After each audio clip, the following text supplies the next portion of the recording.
And about 30 minutes after that, we should see the start time of the spacewalk. That start time coincides to when they switch the suits to battery power.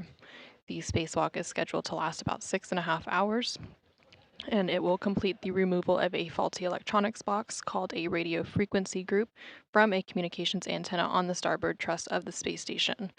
They will also collect some samples for analysis to better understand the ability of microorganisms to survive and reproduce on the exterior of the space station. And just now you saw NASA astronaut Tracy Dyson being moved into the crew lock. Once she is in the crew lock, they will begin to attach the safer or simplified aid for EVA rescue to the back of NASA astronaut Mike Barrett's suit on the left-hand side of your screen.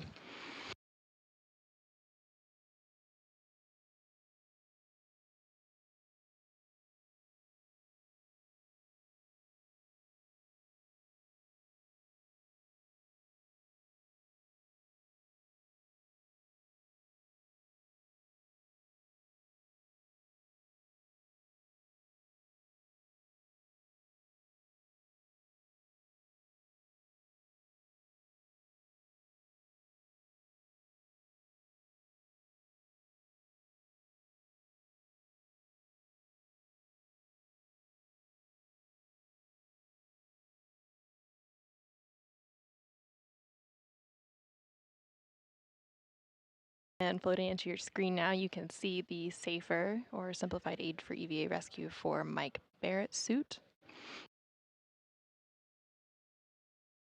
The safer is sort of like a jetpack that they attach to the back of the EMU or extravehicular mobility unit.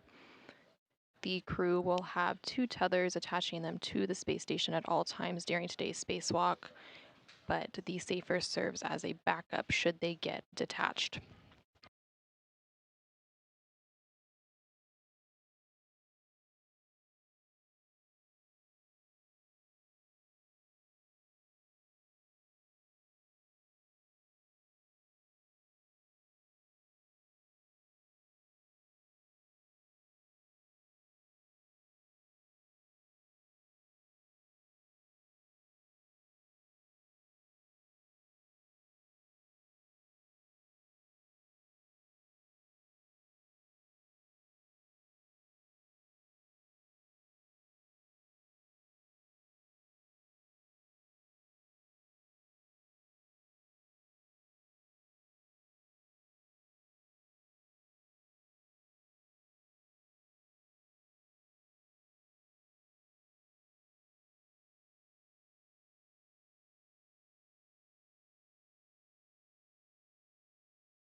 CTV1, CTV8.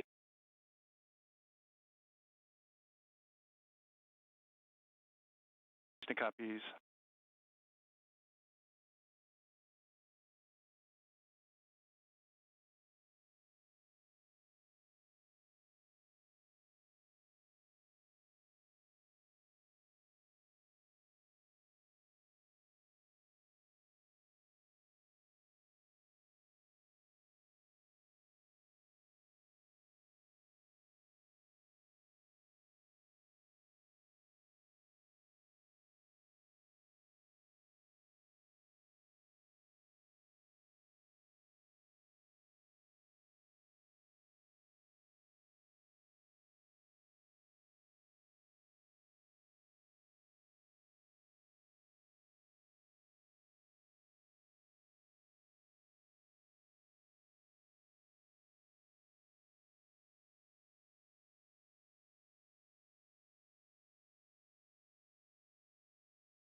On your screen, you can see NASA astronaut Mike Barrett as they attach the SAFER, or Simplified Aid for EVA Rescue.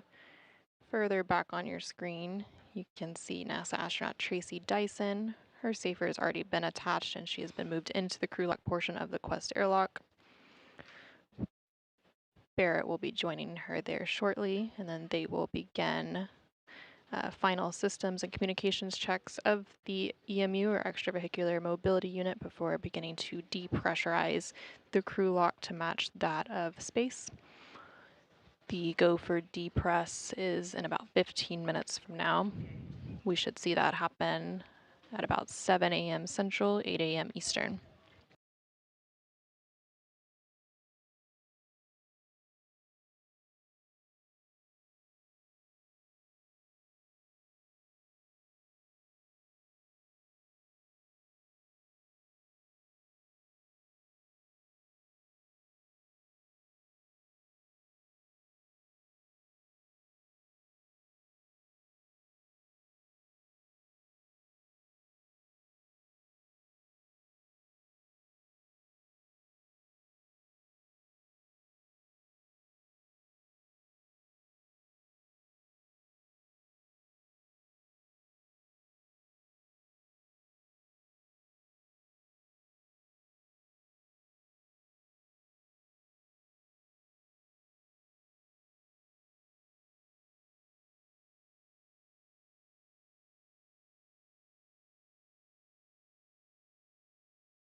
Houston, Matt on airlock.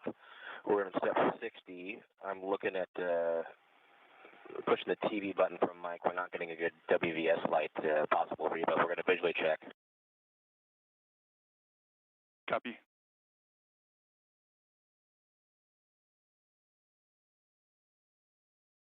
In Houston, for some reason, we're showing Reba off. Can we go Reba on?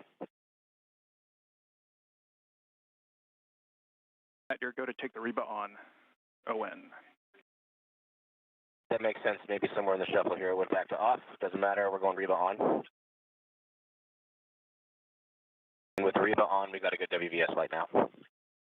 We copy.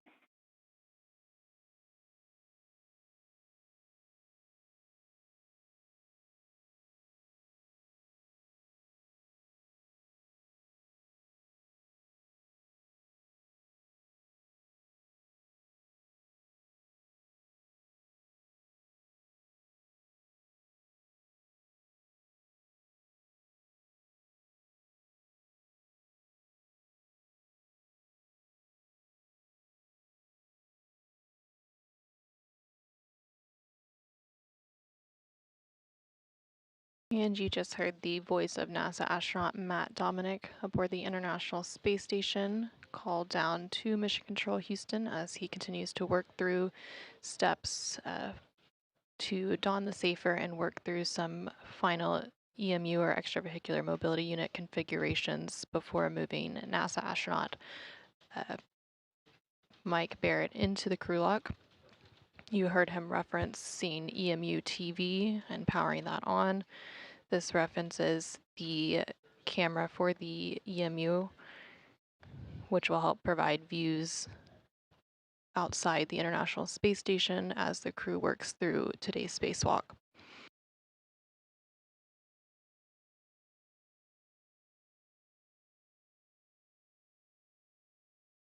Now you can see NASA astronauts Matt Dominic and Jeanette Epps moving NASA astronaut Mike Barrett into the crew lock to join his fellow spacewalker Tracy Dyson.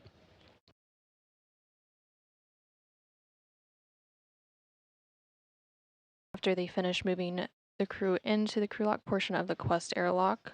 They will begin to close the hatch between the crew lock and the equipment lock.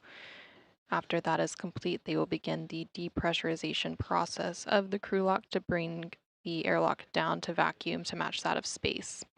The crew lock begins at a pressure of 14.7 psi or pounds per square inch to match the rest of the space station, which is similar to what we experience here on Earth.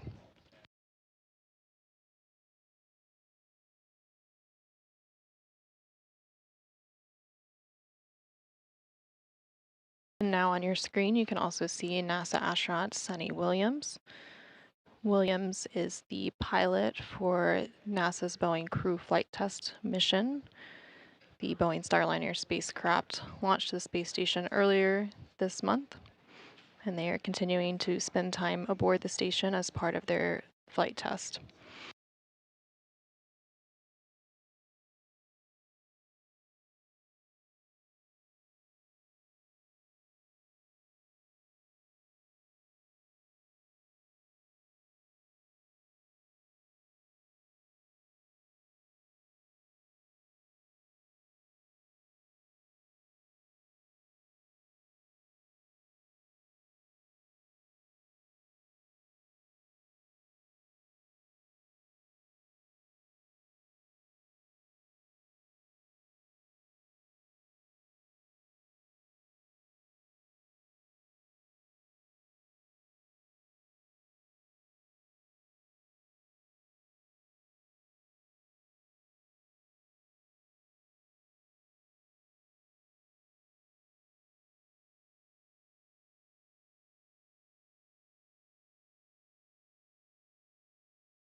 We are now in a brief but expected handover between satellites of the Tracking and Data Relay Satellite System, or TDRS. We should regain those video views from the space station shortly.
You are seeing a live look inside the International Space Station Flight Control Room here in Mission Control, Houston. Towards the middle of your screen is the Capcom, or Capsule Communicator console position. Supporting today's spacewalk as the ground IV, or spacewalk communicator, is NASA astronaut Steve Bowen. Bowen is third on the all-time spacewalkers list with 10 EVAs, totaling 65 hours and 57 minutes of spacewalking time outside the International Space Station. Supporting the team of spacewalkers on the International Space Station, we also have the flight director today, who is Rebecca Wingfield, and the lead spacewalk officer, Sandy Fletcher.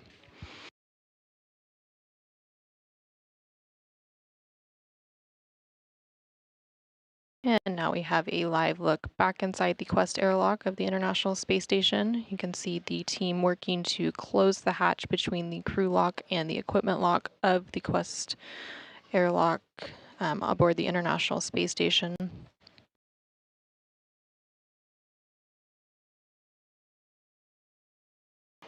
The spacewalkers are currently in the crew lock portion of the airlock.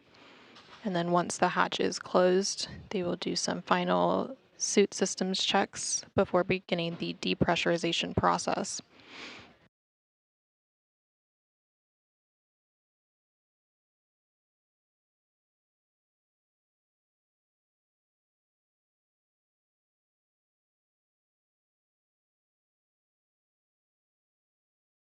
In the equipment lock portion, which is the portion closer to your view, we see NASA astronaut Matt Dominic, and he is supporting the spacewalk as the prime spacewalk support. He's going to be joined by NASA astronaut Jeanette Epps, and then also on your screen right now you can see NASA astronaut Sunny Williams and Butch Wilmore, who are part of NASA's Boeing crew flight test.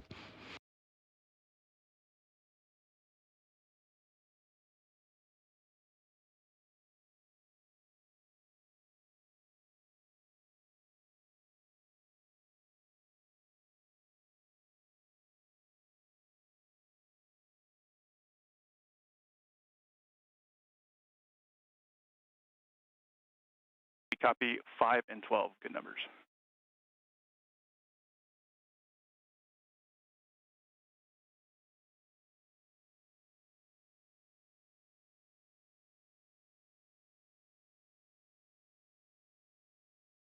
As the teams continue to work through procedures in preparation for today's spacewalk, the International Space Station is currently flying over southern Canada, just north of Montana.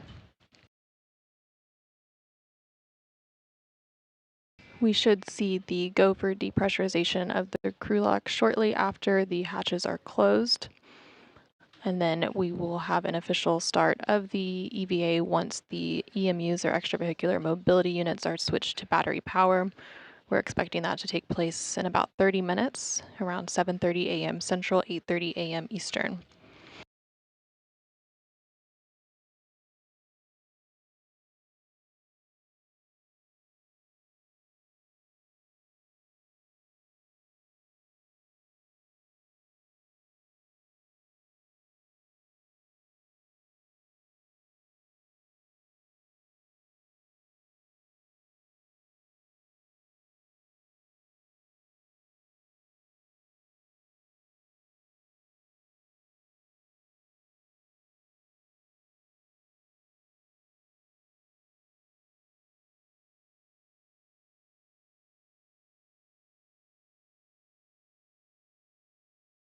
And you just saw NASA astronaut Matt Dominic close the hatch between the equipment lock and the crew lock of the Quest airlock. And we should hear that go for depressurization here shortly.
Houston, airlock 1, step 76 and 77 are complete.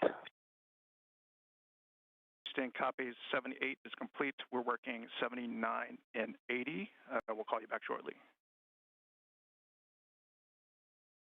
Roger.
PC Mike, this is Houston. You're now hot mic. Good morning. Good morning, Will. And good morning, Will. We have 2 copies. And airlock Houston, step 79 is complete. And you have a go for step 81, as well as performing the crew lock depress section of the crew lock depress cue card. Airlock copies. We have a go in step 81.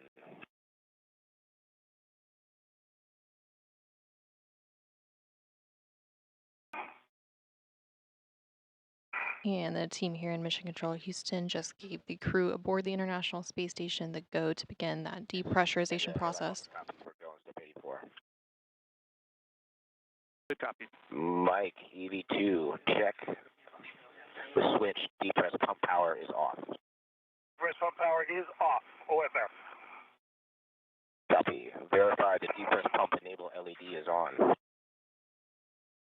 That is on.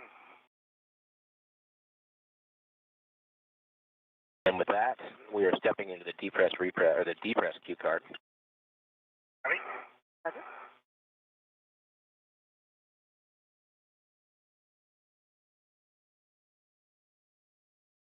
EV2 on the UIA, switch depress pump power to on. Depress pump power coming on in 3, 2, 1, on. A wait period. See that?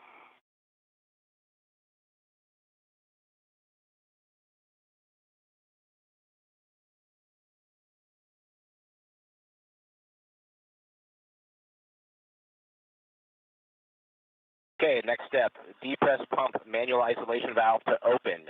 Kevin, open. Depress pump manual ISO valve is open.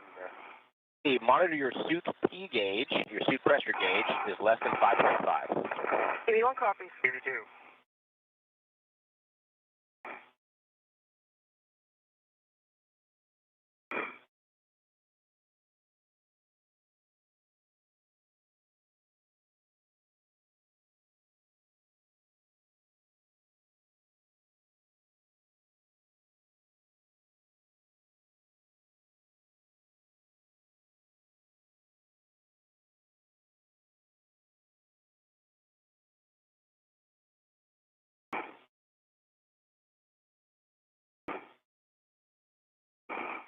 Crew lock is at 6.0, expect alert tone.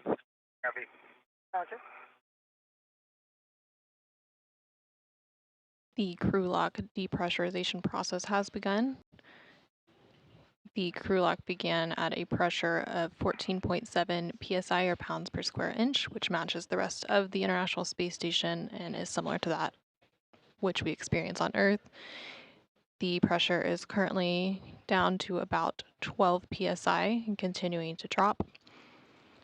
It'll continue to decline until it reaches that of vacuum to match space.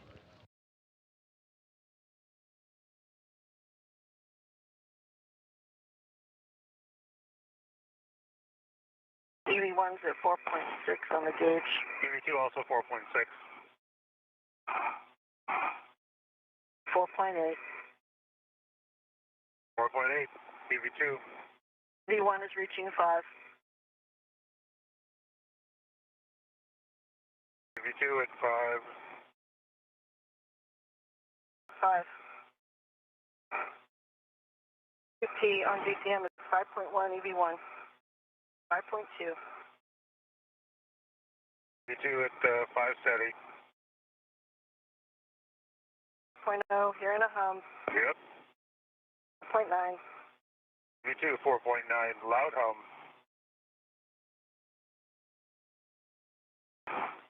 Just checking, is that expected, that loud hum? Tom check. Can we hear you guys? The lock's got you loud and clear. Okay. Are you hearing the same hum? Negative. EV2 holding steady 4.9, loud hum. Mike, Houston EV2, com check. EV2, we have you loud and clear. That's expected hum. All right. Copy. EV1 2P. Stable 4.9. EV2 stable 4.9.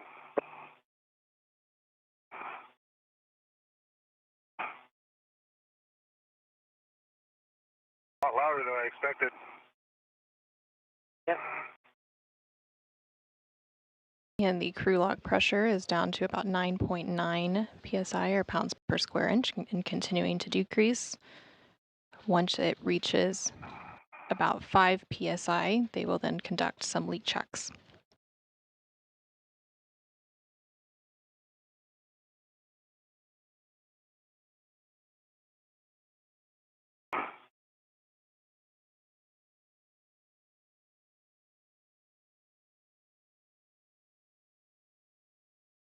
EV2 still stable 4.9. Change EV1.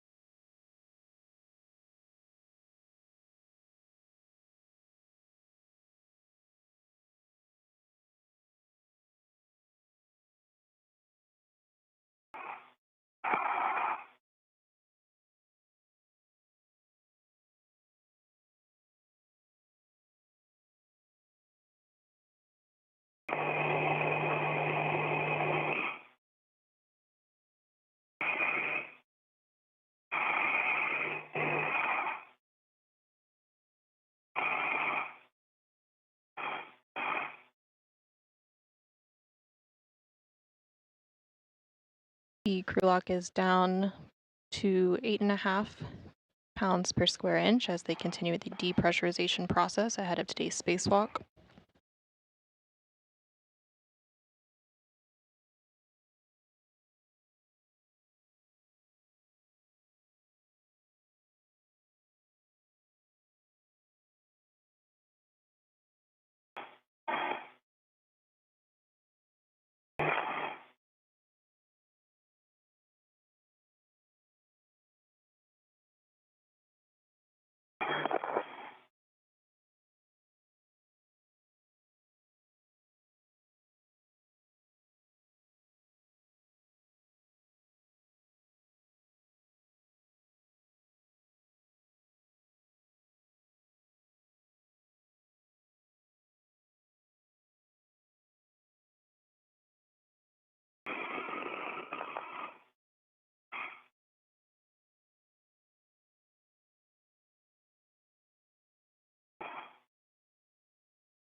The crew lock portion of the Quest airlock is continuing its depressurization process. It is down to about 7.3 pounds per square inch. Once it reaches about 5 psi, they will then conduct some leak checks. They will then continue the depressurization down to about 2 pounds per square inch before reporting some initial tether configurations. And then once it gets down to less than 0.5 pound per square inch, close to that of vacuum to match that of space, they will open and stow the EV hatch.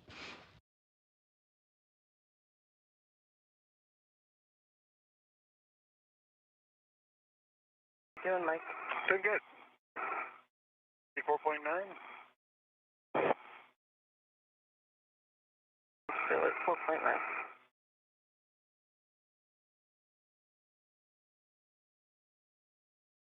0.5 on the airlock P.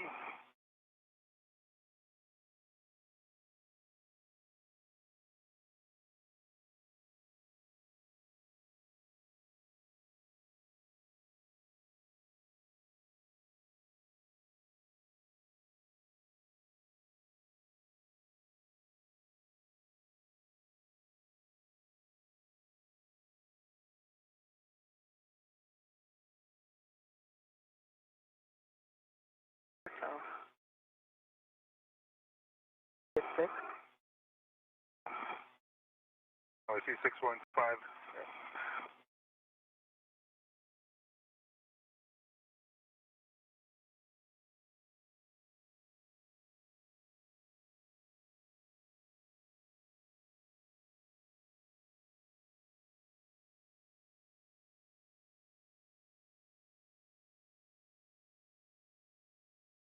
The crew lock pressure is down to about 6 psi or pounds per square inch.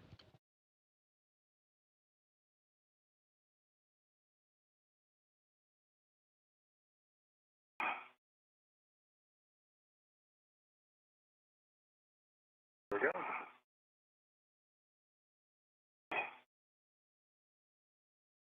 On your screen, you can see NASA astronaut Matt Dominic. He is helping today's spacewalkers, NASA astronauts Tracy Dyson and Mike Barrett through the procedures, and he will be the prime support for today's spacewalk robotics operations as well, and he will be joined by NASA astronaut Jeanette Epps as backup support.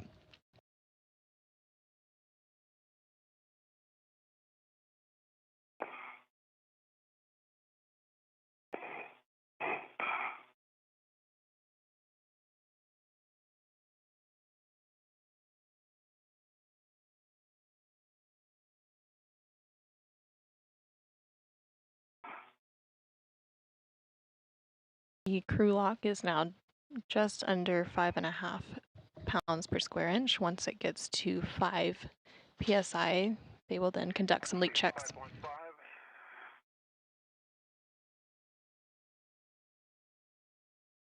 The same? 5.2. Copy.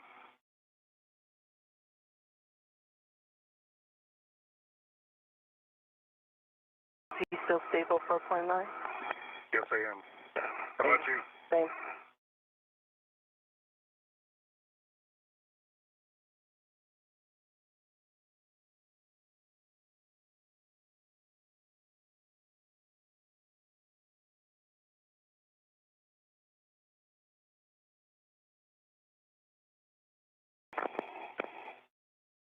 All right, with the crew lock at 5.0, depress pump manual isolation valve to closed. Expect alert tone. Roger. Depress pump manual iso valve is closed. Closed. EV1, EV2. On your DCM, switch display status until leak check question mark displayed, and then switch display as yes for 2 seconds. Follow the displayed instructions. 2 copies. 2 copies.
Leak check complete. Into O2 actuator EVA. EV2, leak check complete. Setting O2 isolation EVA. Drop Mr. Keybar here. Station copies, and once you're there, report that it's in that position.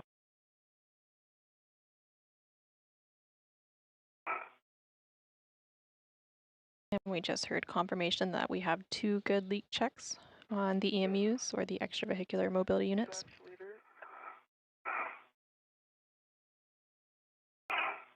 Checking.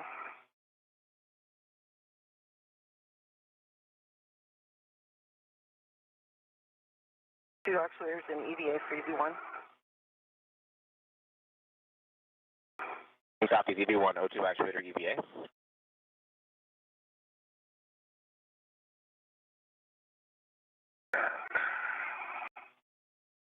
And working it. Take your time, Mike. Sure.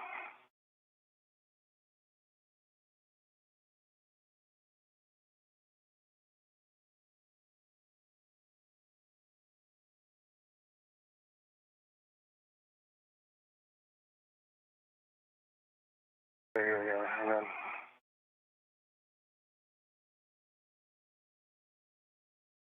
A bunch of adjustable tethers in the way.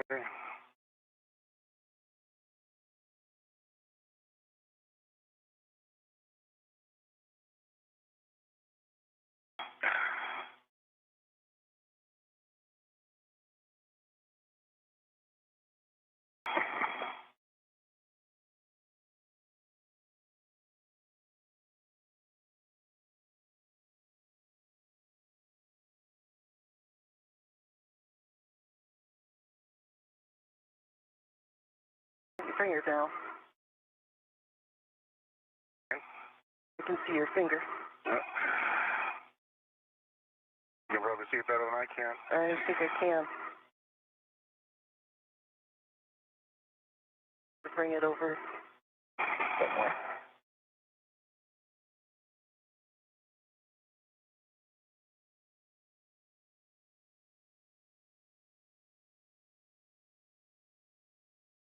Got to clear these adjustables out of the way. Right in my way. There we go. There you go. You got it.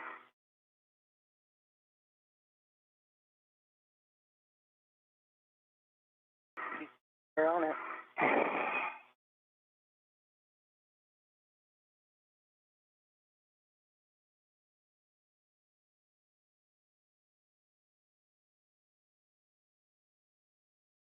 Yeah.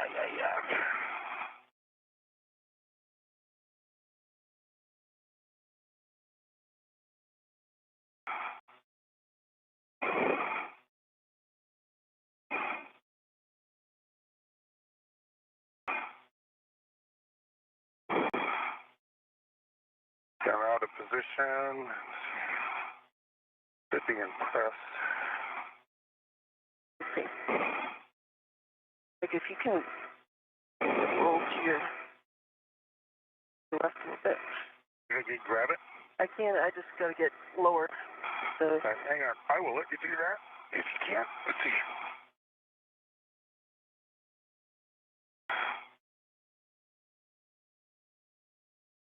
Yeah, I've got too much stuff in the way. I keep trying? yep. Down. Down which way? Toward me. Yep. Okay, you're in EVA. Thank you. You're welcome. Just check the look. Check the DCL.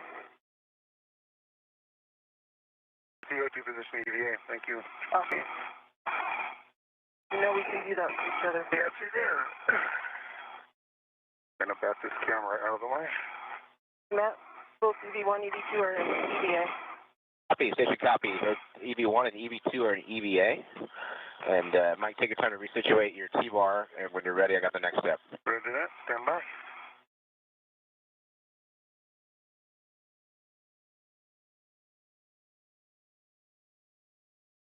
Okay, ready for next step. Awesome. Step 7, depress pump manual isolation valve to open. EV expect alert tone. Open. Manual ISO valve is open. Copy. For your awareness, emergency MPEP is also coming open. Roger.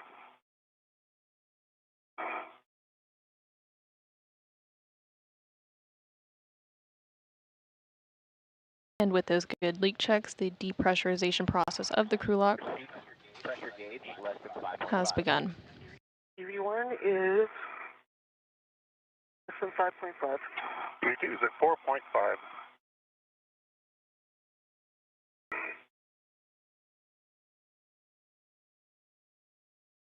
The crew lock pressure Our next actions will occur at crew lock of 2.0. Roger.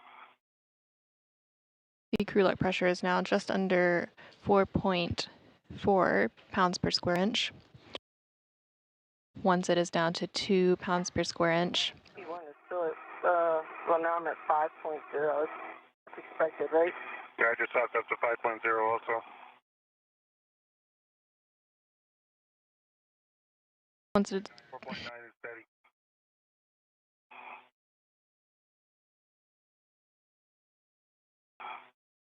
Once it is down to 2 psi, they will report some initial tether configurations.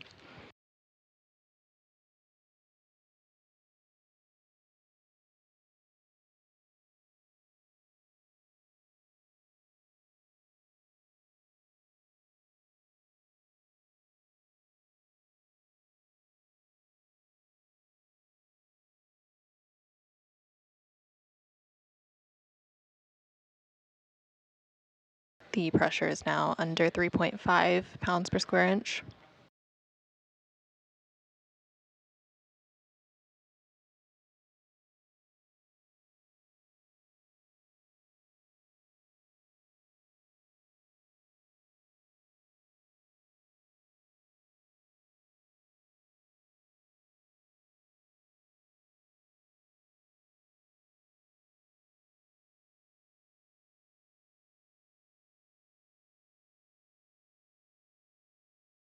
Luck, Houston, since we have a moment here, the depress is looking good, proceeding as expected.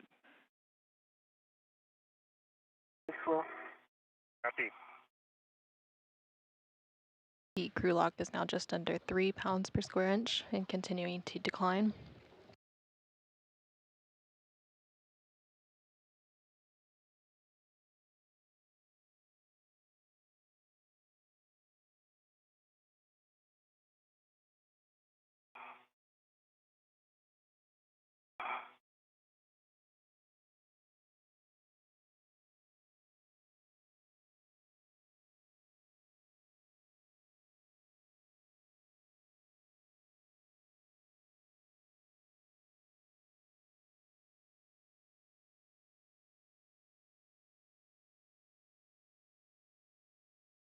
They relocate the adjustables in my mini workstation there just to enhance visibility when we come in. sounds like a good plan. And we'll check each other over before. Absolutely.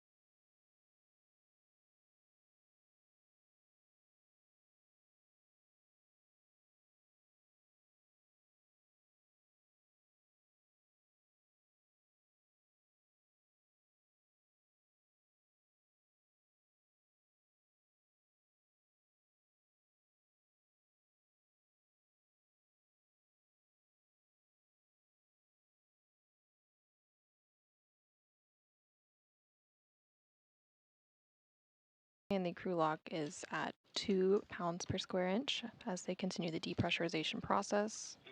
EV1, EV2, we've arrived at 2 psi for the crew lock.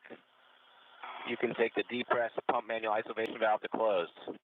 Depress pump manual iso valve is closed.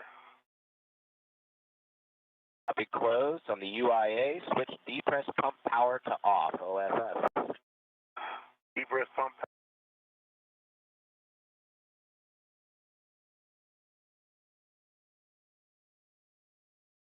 We are now in a brief but expected handover between satellites for the Tracking and Data Relay Satellite System, or TDRS, which provides those views from the International Space Station. We should get those camera views back here shortly. While they're at that 2 psi, they will report the initial tether configuration to Mission Control Houston. Once all of the tethers are confirmed and in the correct place,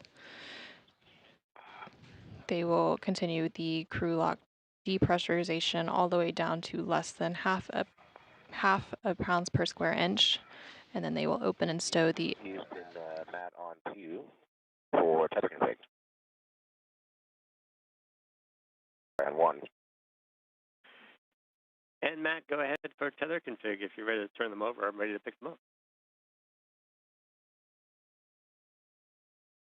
I think maybe we were in short LOS or handover when I called the first time, but you have a go to start tether config.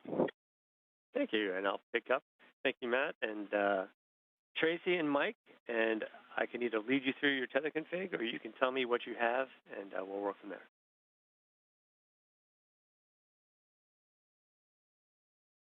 All right, well, how about we just kick it off and then you tell us what we missed? That'll work. Oh, great. Okay, so we'll start. All right, Mike, why don't we start with you Okay, nope. at the anchor point? Roger that. Steve, good to hear your voice.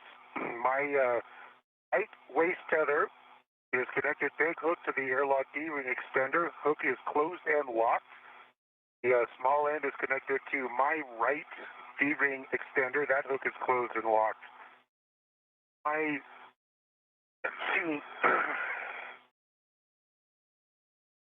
Let me pull all this stuff in here. So you might actually be able to see my tether reels better than I. Yeah. Since you've got it down at your end. All right, so I'm looking at Mike's left ring extender has a red hook. The gate closed, bell locked, and here's the other closed lock left. Is red reel. Sorry, yellow hook is on his green reel. Bell closed, marked left and black. His green hook is on his red reel. And locked. And his reels are locked. His anchor is attached to one waist tether. Both hooks are gate closed, locked black on black. And 81's waist tether right side connected to D-ring extender. Bell closed, gate was closed, bell locked, black on black, and D1 red hook is on the same D-ring extender with the hook closed, bell locked, black on black. The yellow hook and the red reel is attached to the green reel with the closed, bell locked, black on black. And green hook is on the red reel. It's black on black, and the anchor for EV1 is on EV1 workstation. Sail closed, unlocked. You miss anything?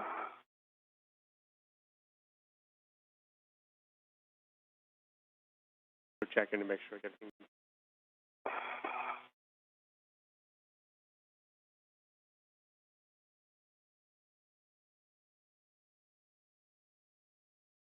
You just double check that your reels are unlocked on for you, and you have a good tether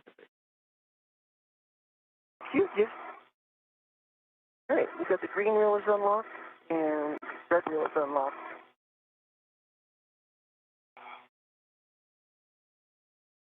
Good tether config, and now you get to wait and stare at the hatch and wait for that pressure to get in range, to get it open.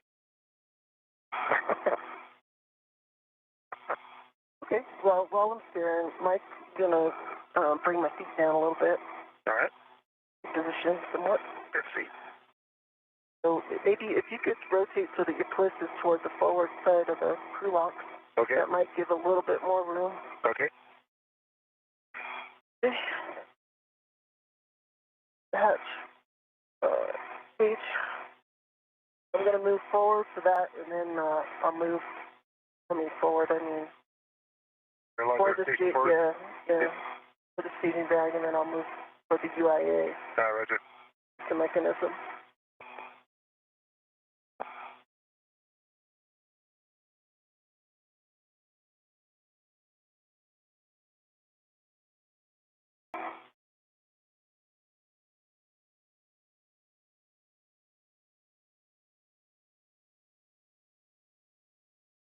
And we just heard confirmation of good tether configurations. They're continuing the depressurization of the crew lock down to vacuum. It's currently at just under 1 pound per square inch.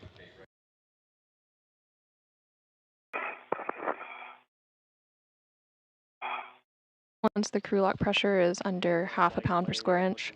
Toward the aft side of the airlock, imagine the RFG in that position and think about how much room you have and try and visualize where that cone is going to be relative to Tracy.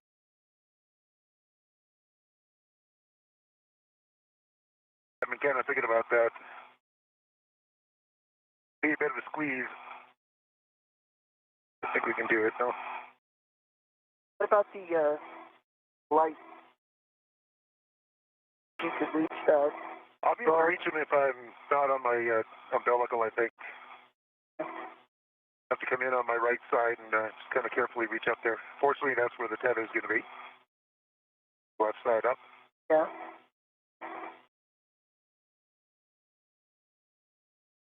We're hearing some conversation between today's spacewalkers. Get that on there without trying to give it a hug.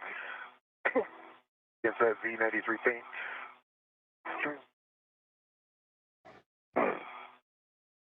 A gentle hug may be okay. You see this light? He said. I got a question about my seat pressure. I know we were anticipating it to be high, but can I expect to maintain this pressure throughout the EVA? No, that your pressure will bleed down over the next few minutes. Once the relief valve seats, and then it holds steady for a while, and then you just kind of breathe it down. The fact that the pressure is holding is a good sign that your relief valve is fully seated, and we'll be watching everything. It looks good so far. Awesome. Okay, thanks.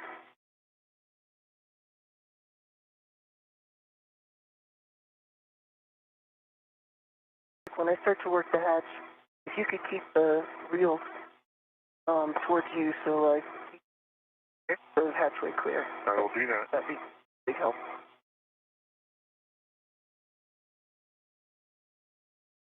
All right, I'm turning him down here now, and I'll keep an eye on him. Thanks a lot.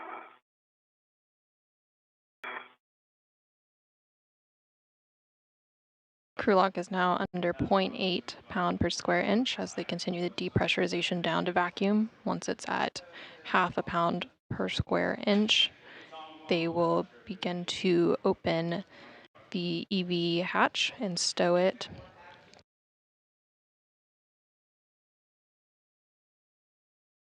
Around that time, they will also switch their suits to battery power, which will mark the official start of the spacewalk.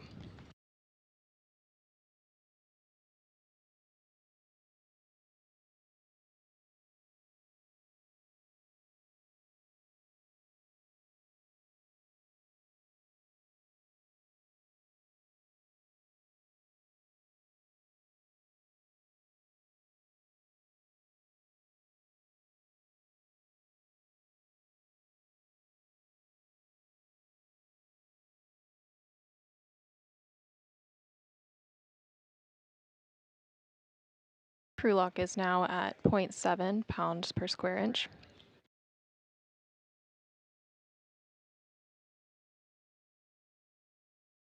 1.7 on the PSID. Roger.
Crew lock is now down to 0.6 pounds per square inch as they continue the depressurization down to vacuum ahead of today's spacewalk.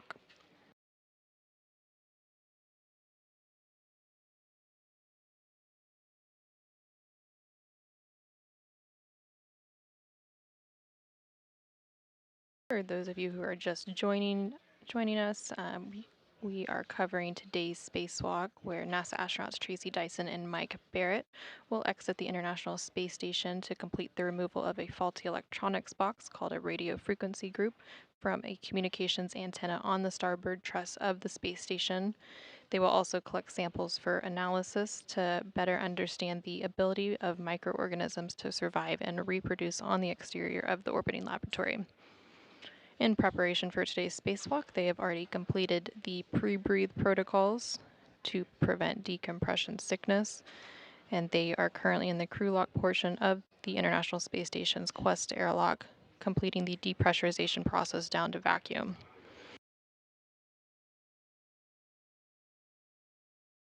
Here in the room supporting today's spacewalk, we have Flight Director Rebecca Wingfield, who you can see on your screen. And then supporting as the ground IV or spacewalk communicator, we have NASA astronaut Steve Bowen.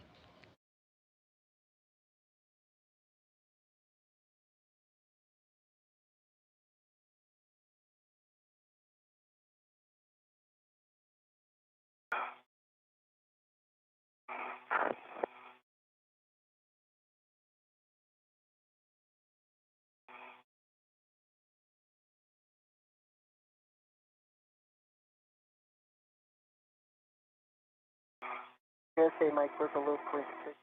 Copy. Just about to ask, actually.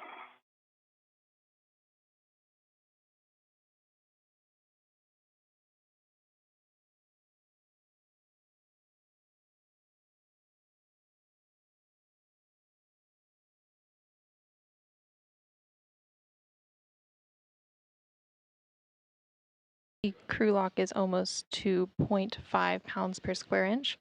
Once it reaches this marker, the crew will start the procedures to open the EV hatch. After that step is complete, they will turn their EMUs, or extravehicular mobility units, to battery power. Once that step is complete, that will start the clock for today's spacewalk. Today's spacewalk is expected to last about 6.5 hours.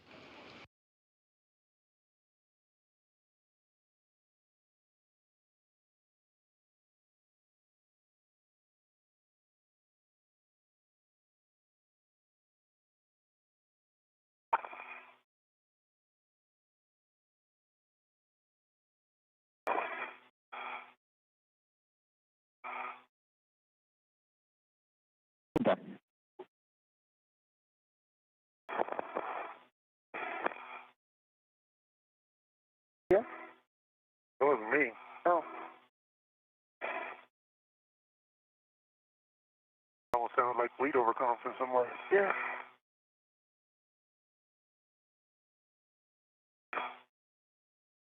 Mike, I'm hoping there's nobody else on the loops with you guys. But how's the gauge looking, Tracy? Did you guys hear? Did you guys hear that little blip? I think before you guys started docking, so I must have heard the same thing you heard. Mm.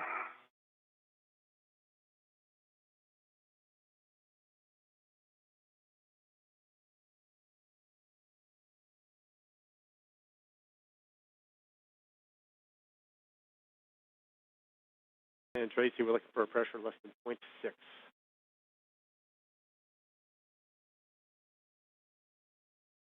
R at a pressure less than 0.6 of PSID.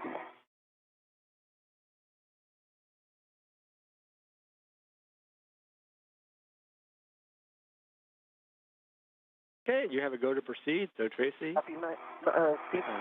you can open and stow the EV hatch.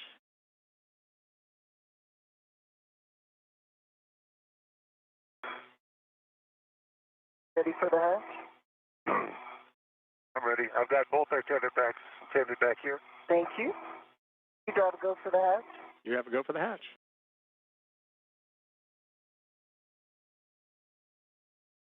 Hey, Mike, I'm going to do this in 2 steps. I'm going to first latch it, then I may need to reposition myself to swing it open, okay? Roger that.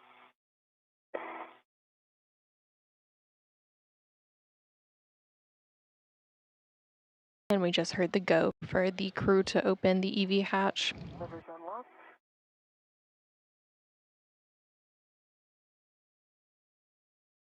Once that step is complete, And handles in the back, unlatched. once that step is complete, they will turn their suits to internal battery power to start today's spacewalk. Mike, can you have control of my feet? Yes. They have to come down towards me a little more.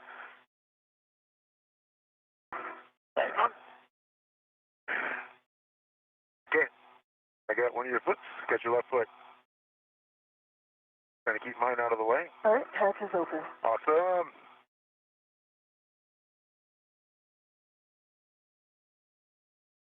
Letting go of your leg. Thank you.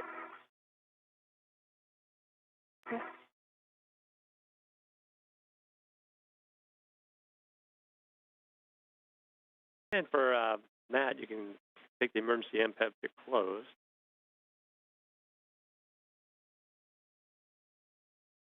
It's complete. Okay, Tracy and Mike, we're ready to pick up in the post-depress. So I'd like you to switch your power to battery and stagger your switch throws.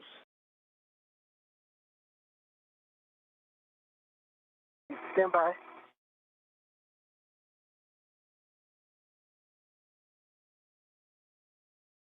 Okay. V1, power going to bat. Stand by.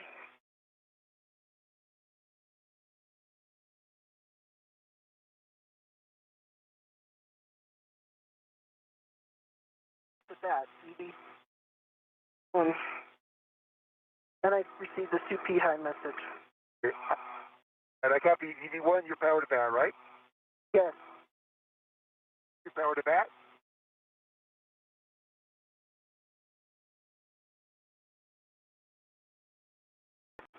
Power to bat on EV1. 2P high.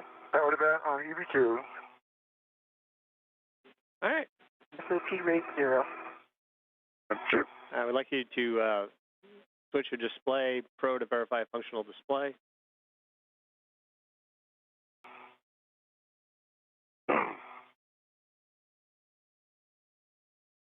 And EV1 has a functional display.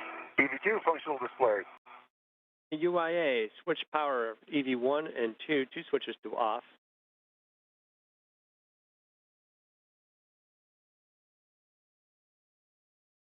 1 and 2, power switches off, lights out. Copy, all 4 LEDs are out. Okay, on your The DCM. water is off message. You disconnect your SCU from your DCM and install a DCM cover and stow the SCU in its pouch. Hey, Steve, when do we go water on? Once you get the SCU stowed and we check a couple other things, then we'll take it to on. But not quite yet. You'll get there. Gotcha. Okay. Let's make sure I got my pouch. This.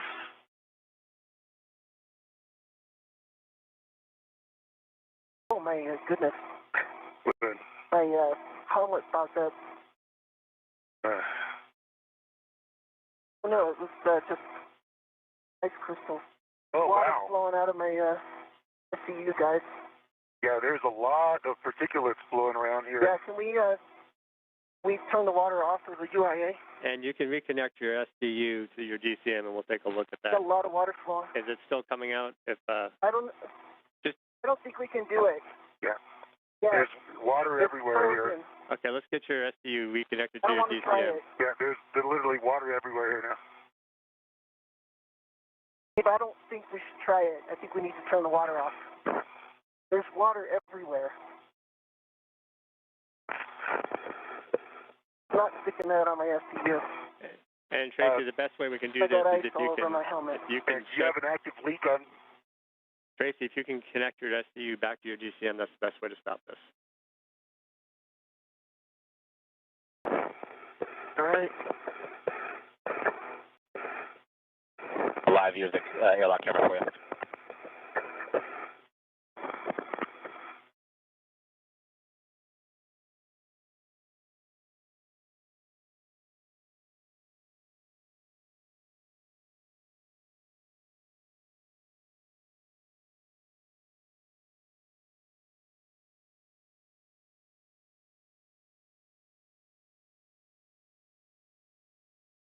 It's connected, but I don't have it locked yet. Just work on getting it locked, and I just want to verify Stand by. the water was coming from the SCU side.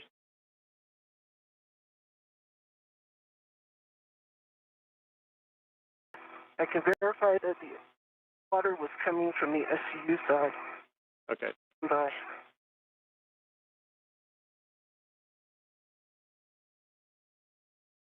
Oh, I got ice all over my hands. All right, just work on getting your SCU connected, and I'm going to start working through the checklist for this.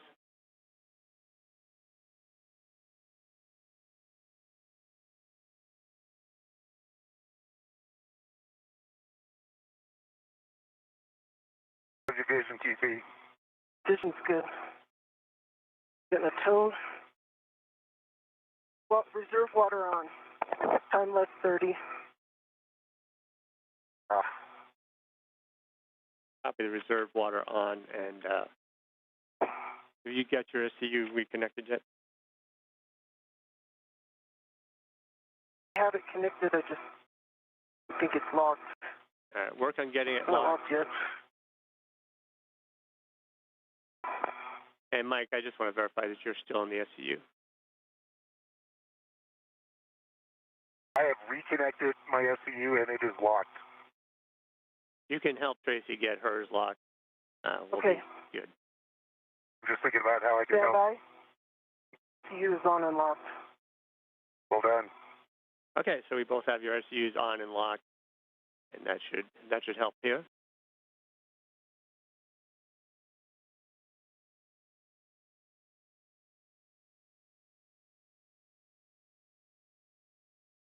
The reserve water on.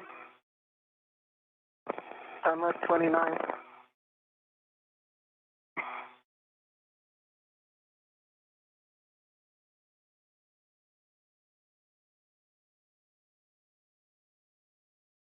Can I put on my ears on my gloves? Just want to double check that your SCU is locked. SCU is locked. Okay. So with both of you on SCUs and locked, we're going to terminate for the day. So Tracy, we'd like you to shut the EV hatch and lock it. Work.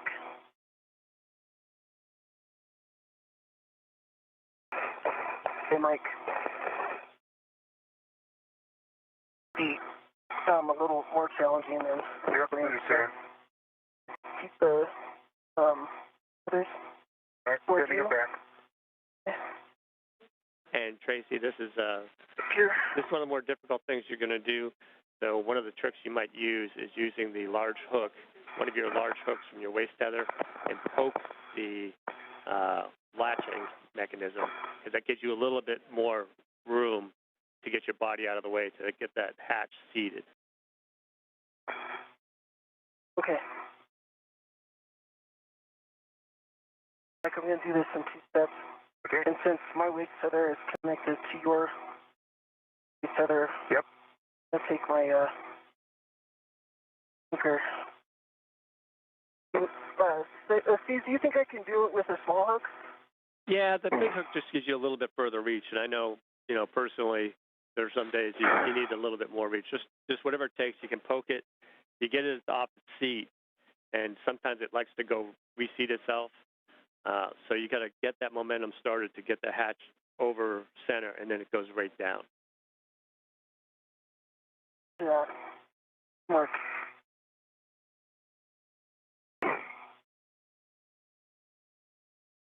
You've heard quite a bit of communication between the crew and the team here in Mission Control Houston. The spacewalk for today has been canceled due to a spacesuit cooling unit water leak that began right after the suits were put on internal battery power. The crew is now moving back into the airlock and closing that EV hatch. Then they will begin the repressurization process. You reach my feet? So you're going to have to let go of the reels. But Yep, that's okay. Pull my feet up towards your head. all right.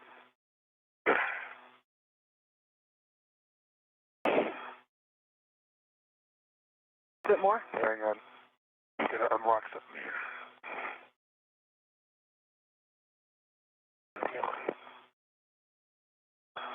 I got you.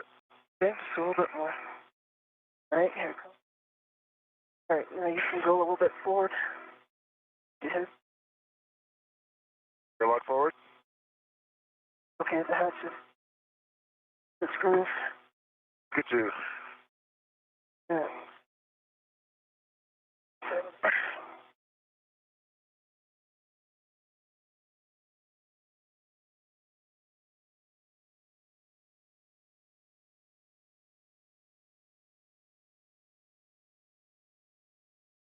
Okay. Latched and locked. The EV hatch is Well done. Thank you. All right. closed and locked. That's good Latched news. and locked. I got a frozen finger, so if I could turn my glove heaters on, that'd be great. Can I turn on my glove yes, heaters? you can. You can turn on your glove heaters, and that should help with your fingertips. And Mike, while you're sitting there, just check the oxygen EMU 1 and 2 valves are both still open.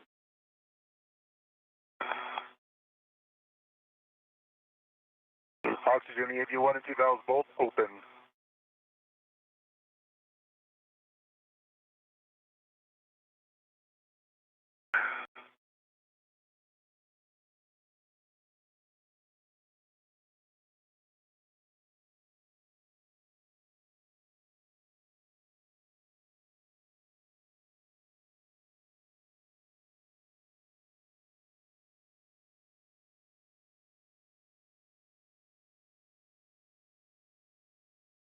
And Tracy, you just want to make sure how you feel in the suit. We understand your hands are cold. Want to make sure you're you feel like your LCVG is working, and you can obviously adjust your heating and cooling a little bit if you need to.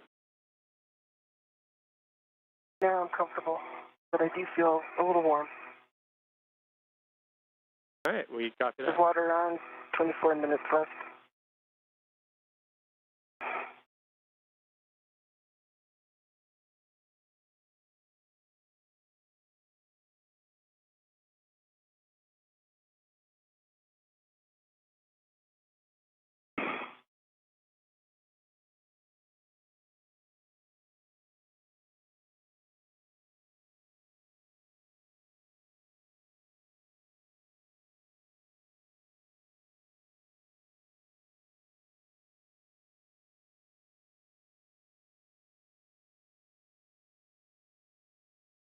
Put data on my suit. Things just got quiet, but I think I should hear the fan still. Yeah, as long as so your fan's still running. There's a couple indications we'd like to get from you. We'd like your water pressure and your water gas pressure. Water gas is 15. Water is 15.1. 15 and 15.1. That sounds good.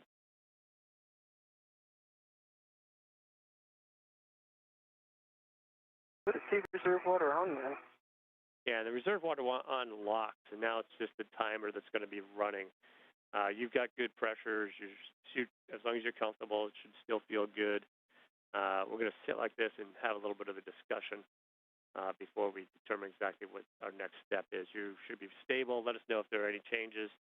Now that you've actually got that hatch shut, think about doing that again because it's never the same place. Okay. But am I right? Are we, you said terminate, right? Yeah, that's what we're holding for right now. We're just discussing which way we want to go with this. We're going to check all the indications, and because that reserve water on is a potential indication that we were taking water from the suit, and that leak was on the DCM side, as opposed to just on the SCU side. There is a towel in the bags in front of you if you have any water still floating around, or if you want to try to clean up any ice crystals. You can take care of that. I'm not sure what else you're seeing there. Do you continue to see any ice chips floating around or anything? Yeah. It's a little snowy in here, but not as bad as it was when the SCU was off. I have ice on my glove still, and on my helmet a little bit. But if it's all the same to you, I'd prefer not to use my hands at the moment to get into that bag to get those towels. How you want to manage that? Are your hands getting warm again? Your heater's working, I hope. They're not getting colder, so left hand is pretty good. It does take a while for those heaters to kick on, and I've noted that after a while they seem to get a little bit too warm. So let us know by a couple more minutes if they don't come on. We'll talk about that as well. Okay.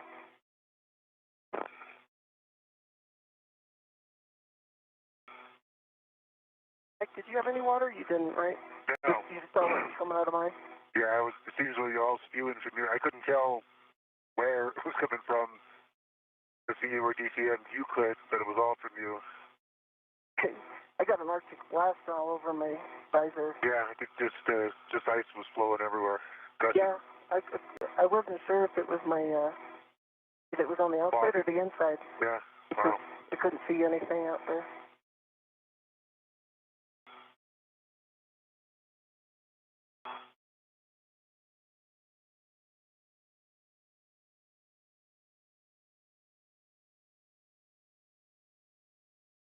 For those of you just joining us, you're seeing live views inside the International Space Station's Quest airlock, where NASA astronauts Tracy Dyson and Mike Barrett are in the crew lock portion. They were scheduled for a spacewalk today to complete the removal of a radio frequency group as well as collecting microorganism samples shortly after they switched their suits. Warming up yet? They're thawing out, yeah. They're not warm yet. Just moving them. Roger.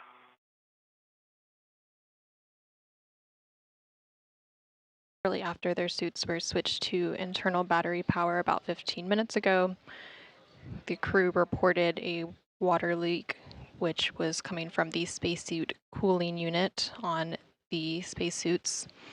And after that call took place, the crew went ahead and closed the EV hatch on the space station, and teams are currently working through next steps.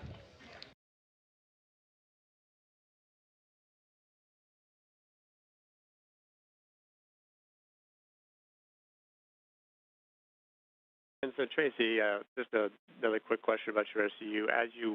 Did you get it fully clear from the DCM as you were removing it? so you could verify exactly which direction that water was coming from, or did you keep it close, realizing that something was leaking? I had it way clear. In fact, I was trying to hold it outside the hatchway. In the cameras, you may have seen some snowflakes because it was coming out of the port. That's if I'm not mistaken. If you're holding it in your right hand, it was the bottom right quadrant, and it was flowing out of it pretty good. I couldn't see what was coming out of my DCM because I had a layer of ice on my visor. But there, I brushed it away and I could see the SCU, which I was holding out. It wasn't out of the hatch, but there was enough of a gap in the thermal cover that I could see the ice crystals were flowing out there. And then, just like a snow cone machine, there was ice forming at that port on the SCU. Sounds like you had a pretty good rate out of the SCU. I mean, if you get ice on your visor that quick and you had a pretty good cloud, good job getting the SCU back on and locked, because that definitely a little bit of ice buildup. That could have been a big problem. Thanks for getting that done. Yeah, praise God. Steve, it was instantaneous. As soon as I lifted I unlocked it, and as soon as I lifted it away, it was a blast all over my visor. So it wasn't until I cleared the ice that I could see it was pouring out of the SCU. Yeah, copy that. Those are good words. That helps the discussion down here a lot. Hey, Houston, also, I happened to be out the gem window I saw a pretty good storm going out that way, heading port. Thousands of ice crystals, just so you know. Those are great words. That helps a lot as well.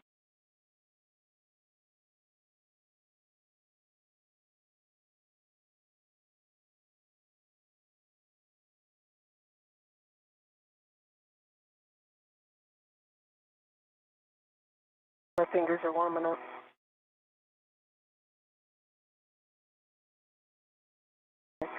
Okay, great. Great job getting the hatch closed as well. Thanks. It was teamwork. We're the end effector. Mm-hmm. Cold fingers.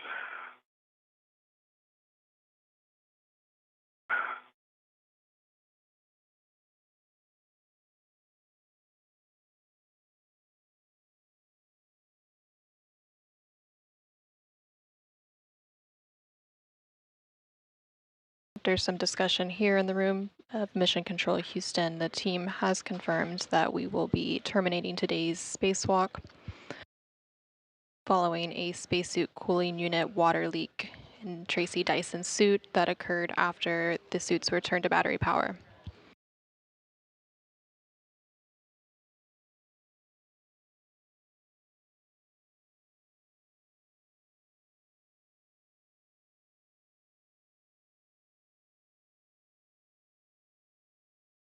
We also heard confirmation that the EV hatch on the space station. I moved my TCV to a setting of 3. Mike, copy. Setting of 3. Getting a little bit cold in there.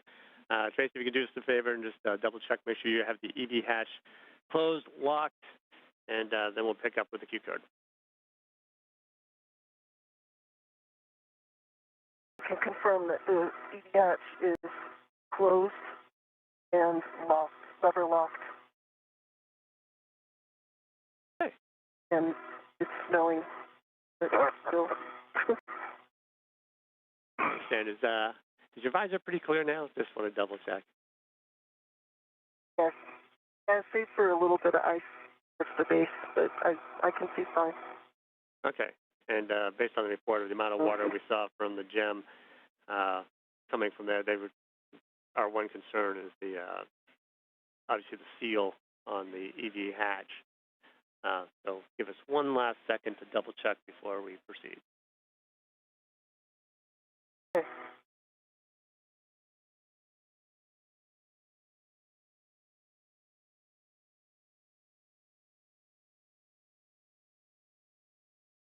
All right, so on the UIA, we're going to pick up when the pre-repress Q card switch power EV1 and 2 switches to on and verify that both LEDs are on. Stand by. Break. Hold it. I just want to hear that if I go to SCU, I'm going to be okay because there's water on that SCU interface.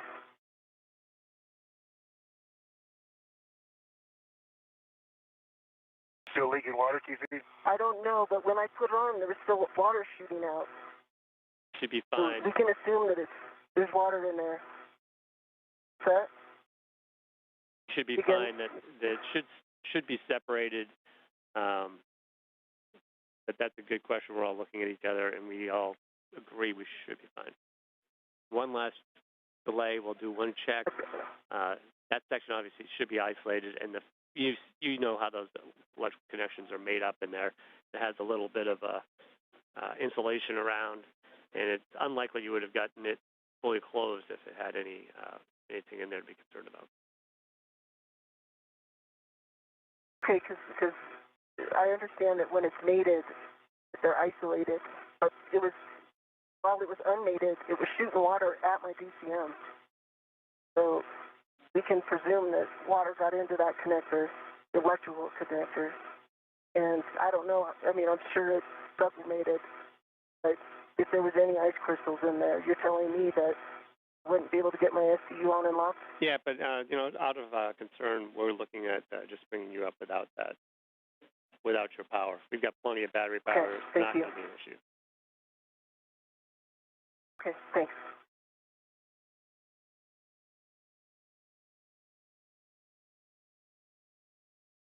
Steve, we'll get back to that step, but just to confirm, it'll be a normal power on for EV1, correct, for the Q card? Yeah, we're going to wait on that, Mike. So we're going to we'll wait on command. We'll bring you up with power. We've got plenty of battery power, so this is not an issue. So we'll bring you up on the SCU, and we'll leave her off, but standby one. Holding.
How you doing over there, TC?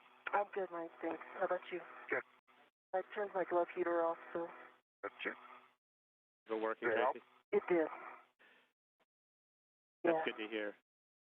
I turned off my glove heater. I turned off the glove heater, so it did the trick. Okay, so we're going to pick up here, and the delta is we're going to bring Mike up on the SCU, so I'll give him the switch throws for that. And during the repress, Tracy, you should expect a battery amps high message, which you can acknowledge, but that's just an indication the battery's being used a little bit more than expected, and there's no action for you beyond just acknowledgement. Okay, thanks for the heads up.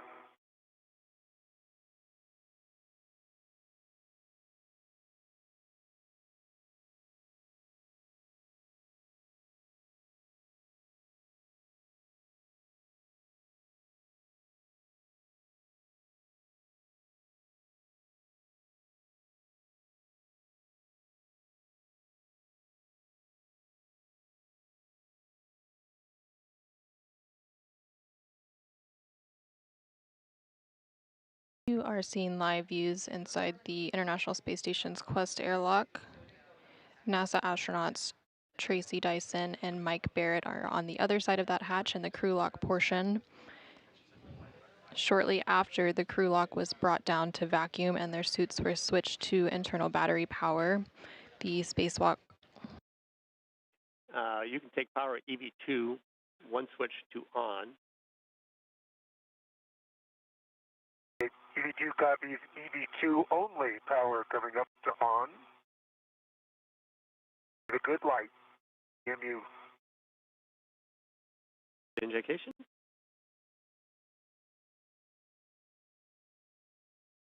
And I see good volts, 18.6.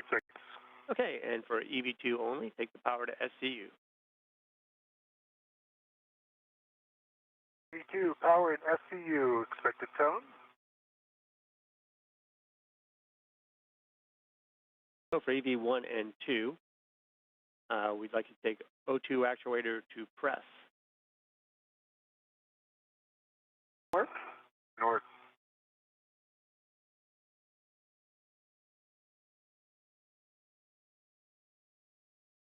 EV2, O2 actuator press.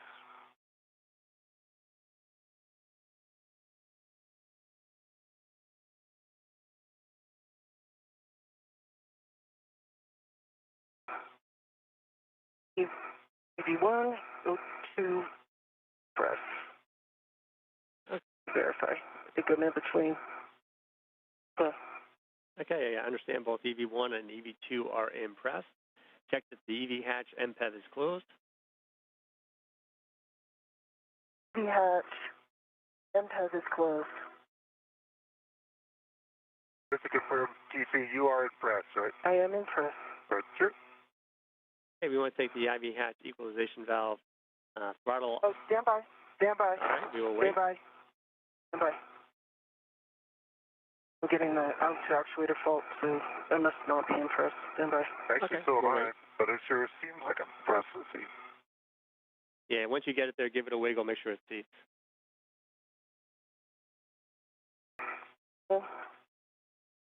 It's the other way.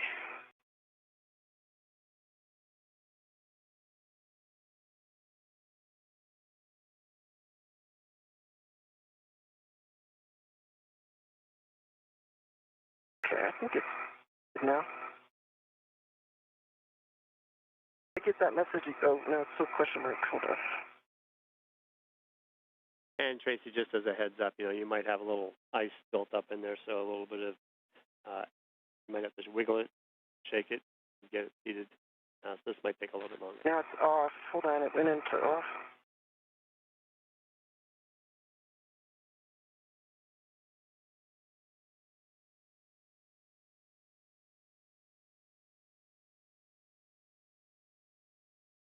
For it to cycle the. I got it on press now.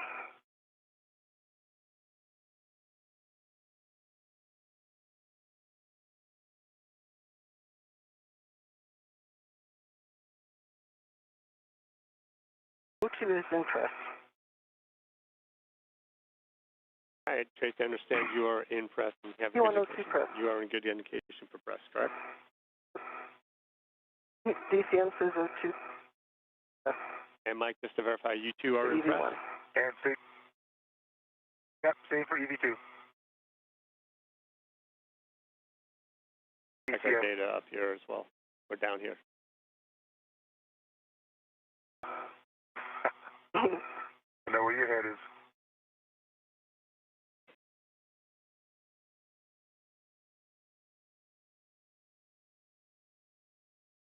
Steve, my reserve water on message. It's off, right? We have time left, 4 minutes.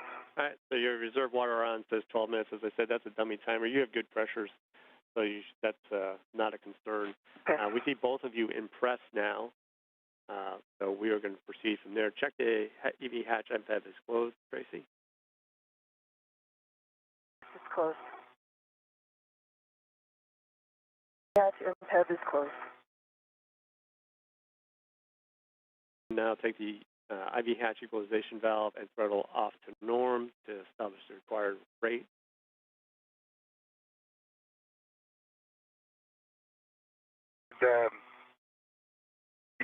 Should we do that, or I'm expecting IV to do that? Yeah. And Matt's there. And Mike, we would like you to do that because... And Steve, Matt, I'm ready to pick up the repass cue card if you'd like, and understand step 3, IV hatch, equalization valve throttle off to norm. Yeah, I think we're going to let Mike do that. Go ahead, Steve. I'd like to have Mike do that to bring this up so they can manage it. And then once we get through the leak check at 5.0, that's probably when I'll turn over to you, Matt. We want to make sure we get a good seal on the hatch based on the possibility that there's ice there. So we're going to do that leak check, verify it at 5, and once we're done with that point, I'll be able to turn it right over to you after that.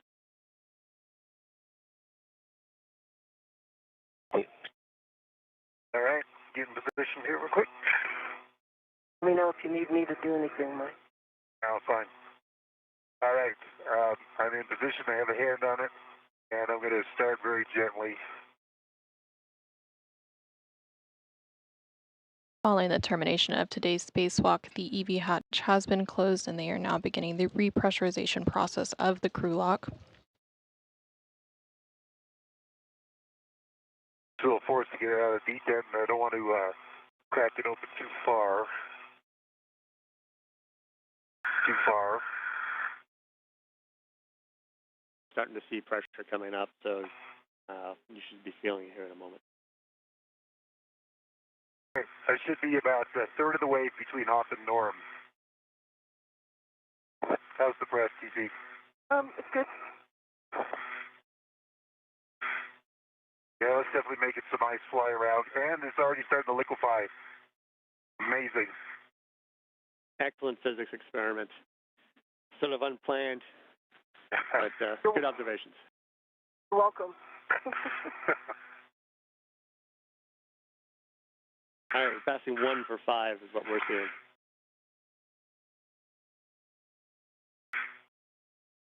What's the rate, TC? It's good. Thanks for asking.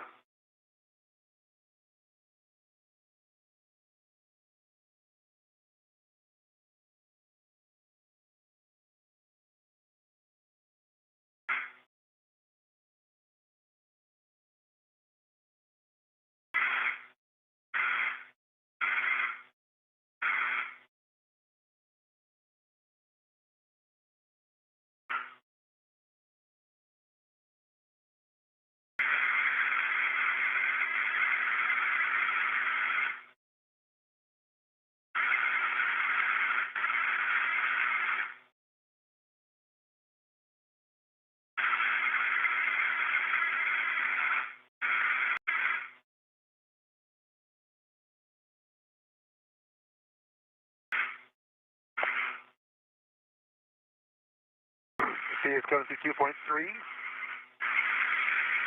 Okay.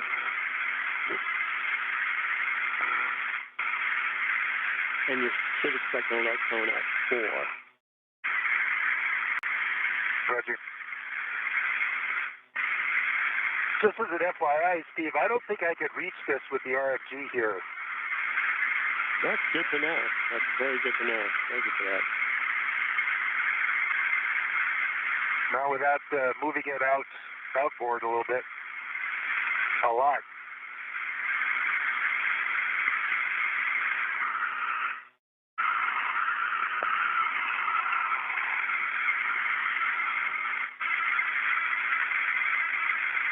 The pressure inside the crew lock is now up to 3.5 pounds per square inch and climbing. Once it hits 5 psi, they will wait for a couple of minutes for the crew lock pressure to stabilize.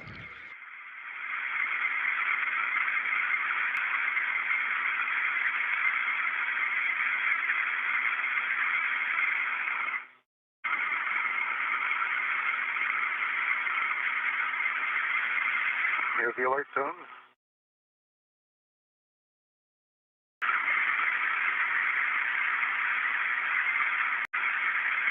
When you get to 5, you can hit the equalization valve to off. Welcome. See 4.5 for 5.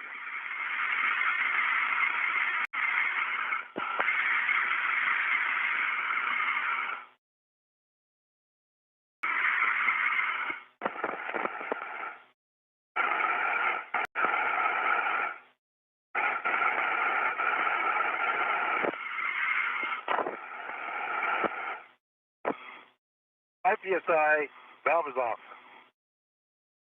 We're going to pick up with our leak check. Sure.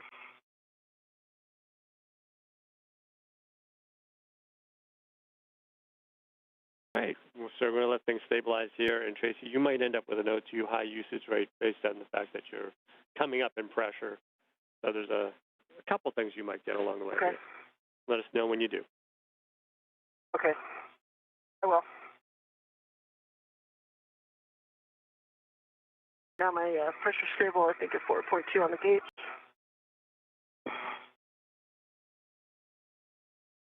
Stay with the EV2, 4.2. Copy 4.2. And how's the hatch pressure gauge for you there, Tracy, that you're looking at? It's reading like 7.5 negative, 7 point on the negative side, between 10 and 5. All right, we're just going to keep staring at that and hopefully it holds steady, and then we'll be able to proceed once we get a good leak check. Won't take my eyes off it.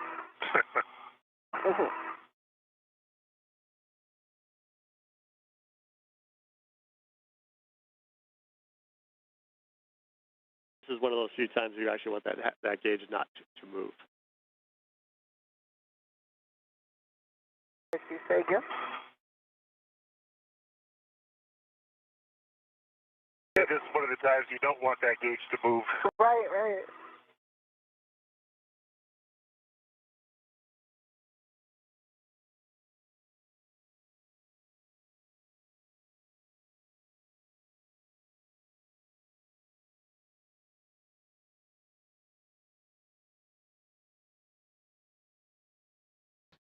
The crew is continuing to work through repressurization procedures following the termination of today's spacewalk. U.S. Spacewalk 90. And so Mike and Tracy, as we get through the leak check, as you look around and water starts to form, if you guys can keep an eye on where you see puddles and water forming, that might help the IV crew when they come in to help wipe up, to know where you think the water went.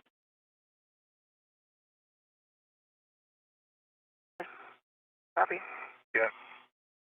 Copy. I'll tell you that at least on this end of the crew lock, it was just crystals would run into surface and start to stick there as we pressed up. It was pretty random. Certainly no big collections down at this end. All right, that's good to know. And every droplet I saw form is already evaporated in the low pressure. Yeah, I just see water on my helmet. On my helmet, not in it, on it. Good call. And around my DCM. The SCU interface. I was going to say that in and on, those are good words to use. We don't need another issue. Yeah.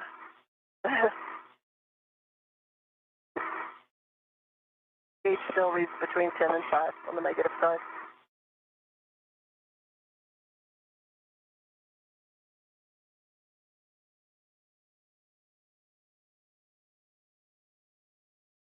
A good leak check in step 7.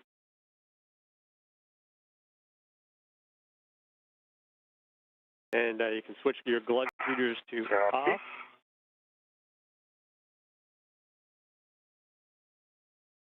Two heaters off.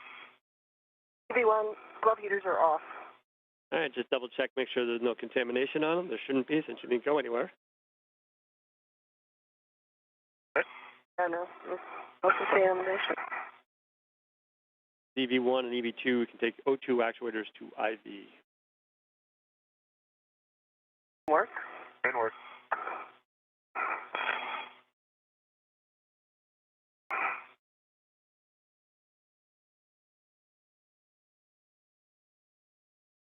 EV1 is an IV.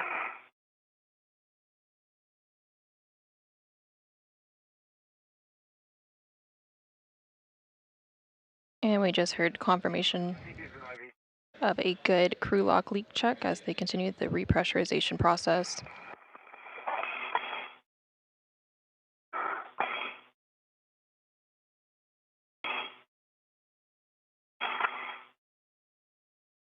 And Mike, have you made it to IV yet?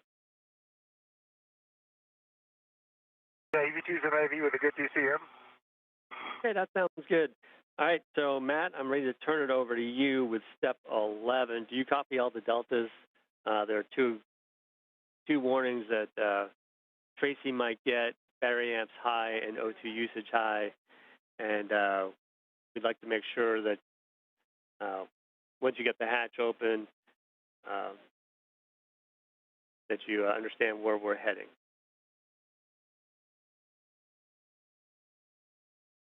Hey, Herm, you've got us into O2 actuator IV. We're going to we can either go into 1.240 directly, or we can use the one from the timeline that has the RFG stuff on it and just skip the RFG stuff. And I understand Tracy's warnings there for the O2 use high and the battery amps, and as well as the fact that Tracy's on battery power and Mike is on SU power.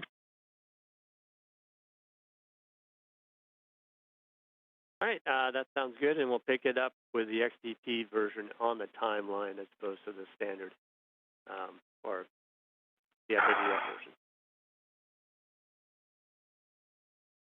Copy, yep, and that's 70-0155. But for that, I'm picking up here in step 11 of the repress cue card. I agree, and it's all yours from step 11. Thanks for all your assistance. Copy, controls. Thanks, Steve. Thank you, Steve. And Matt and Tracy's. All right, Mike and Tracy. I'm going to start the IV hatch equalization valve towards norm. Expecting electronics to repress. Matt, pause. Steve was saying something. Steve, can you repeat? I was just thanking you for the opportunity to work with you again very shortly this morning. Hopefully next time we get a lot more work out of you. Likewise, thanks, Steve. As always, appreciate the calm voice in the non-expected. And Mike, you already have the shortest EVA I know of, but this one doesn't count today, so you still have your old record still holds. Hard. Great. To caveat that, it was the shortest complete and successful EVA on record. I think we got 12 minutes of EVA time on that. All right, thank you, Steve. Yeah, thanks, Steve. You're welcome. All yours. Over to you, man. Copy.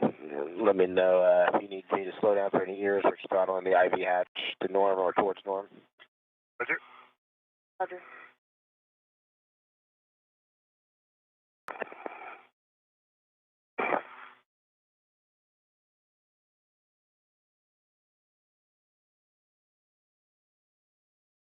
NASA astronaut Steve Bowen, who was serving as today's ground IV or spacewalk communicator, just handed over to NASA astronaut Matt Dominic aboard the International Space Station to continue taking the crew through the repressurization steps before they open the hatch between the crew lock and equipment lock portion of the Quest airlock.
Before NASA astronaut Steve Bowen handed over the communications to NASA astronaut Matt Dominic, You heard him talking about a 12-minute EVA. That EVA took place on June 10th, 2009, with Steve Bowen as one of the spacewalkers to reconfigure the transfer compartment between the Zvezda and Zarya modules on the International Space Station.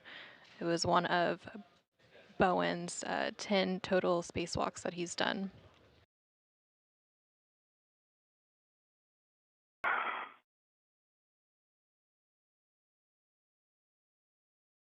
The crew lock pressure is now up to 6.7 pounds per square inch and continuing to rise. For those of you who are just joining us, U.S. Spacewalk 90 scheduled to take place today. EV1, EV2, how's the rate? The rate is good. Yeah, EV2 rate's good. Well done. U.S. Spacewalk 90 scheduled to take place today was terminated due to a water leak in the service and cooling umbilical unit on NASA astronaut Tracy Dyson's spacesuit. Dyson and NASA astronaut Mike Barrett had set their suits to internal battery power at 8:46 a.m. Eastern, 7:46 a.m. Central, and had opened the EV hatch before reporting the water issue. The crew is now working to repressurize the crew lock section of the Quest airlock before returning inside the station's equipment lock.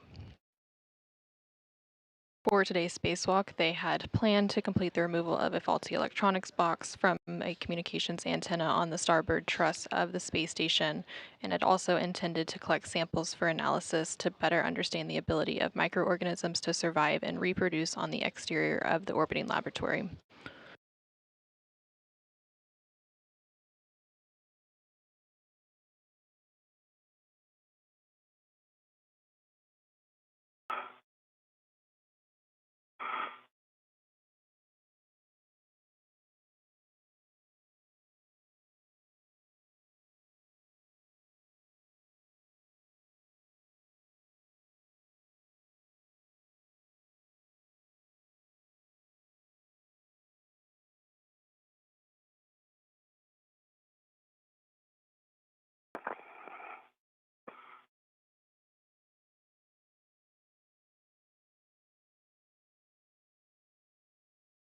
Good, Mike? Yeah, I was going to say, TC, how you doing with the press? I'm doing good. It's a good rate. Okay, keep the rate. Yes. Copy. What was then before we go in and have to help Butch and Sonny with the UPA or something?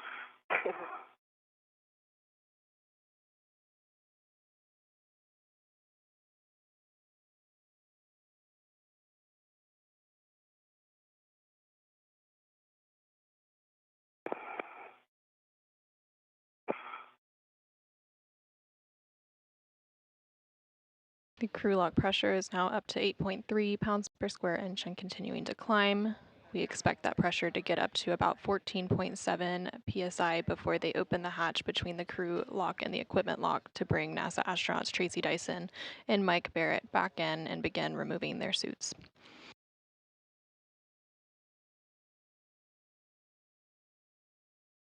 Airlock Houston on 1 for mini big picture.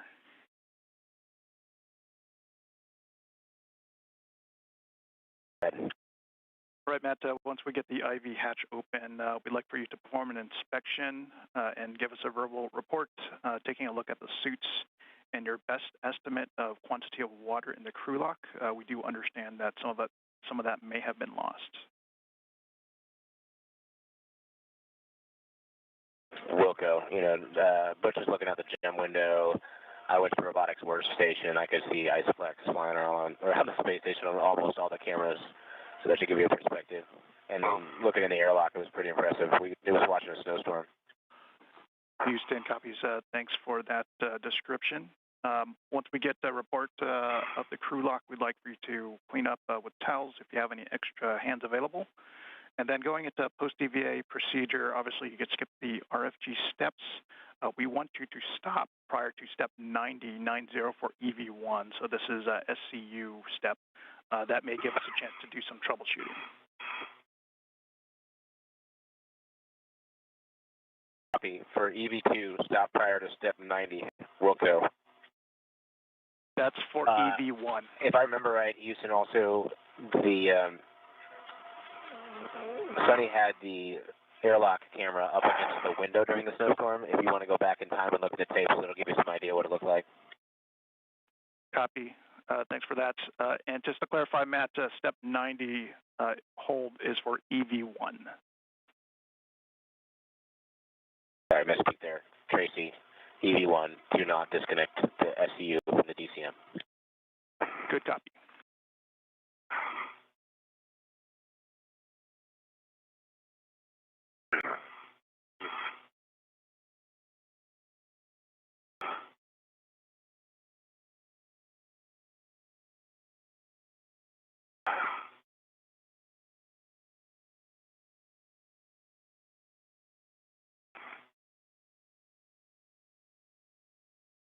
Houston, we have, you're talking about having helping hands here. We have 4 people all lined up. You may be just off camera, but we're all lined up ready to pounce. We copied. That's what we figured. Easy. Awesome.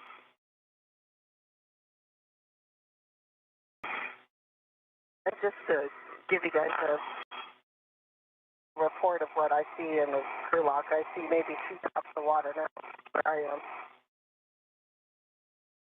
Not including my suit. Just on the crew lock wall. I don't think there's a lot, in other words. Copy, I'm peeping actually through the window and not seeing much. Houston copies 2 cups. The repressurization. I'm not seeing too much. Oh, okay. Drop, not cup. Drop.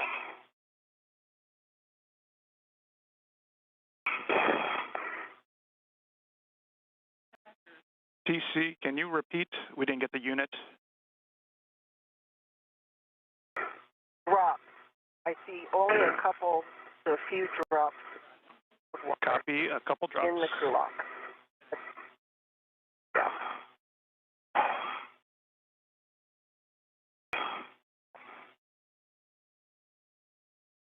The repressurization process of the crew lock continuing to take place.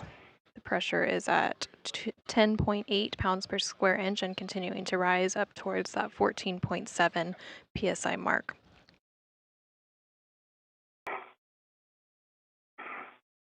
As teams here in Mission Control Houston continue to look into what exactly happened with the service and cooling umbilical unit on NASA astronaut Tracy Dyson's spacesuit, they were asking the crew aboard the International Space Station to take some observations and provide some best guesses and estimates of the amount of water that they were seeing inside the crew lock.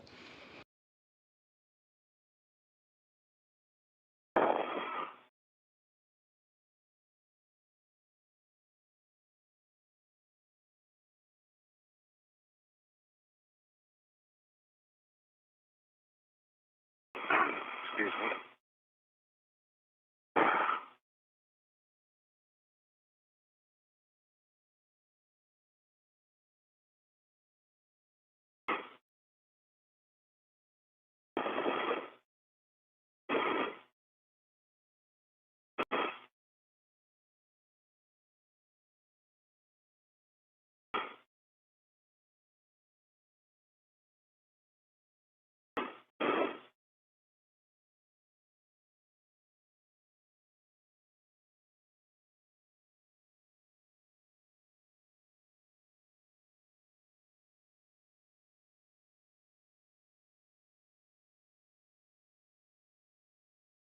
Just got the bat amp high, bat amp 5.1. EV1. And that's expected. As expected, they wanted me to report it though. And Houston copies. Houston, did you copy? Houston copied. Here. Copy my copy.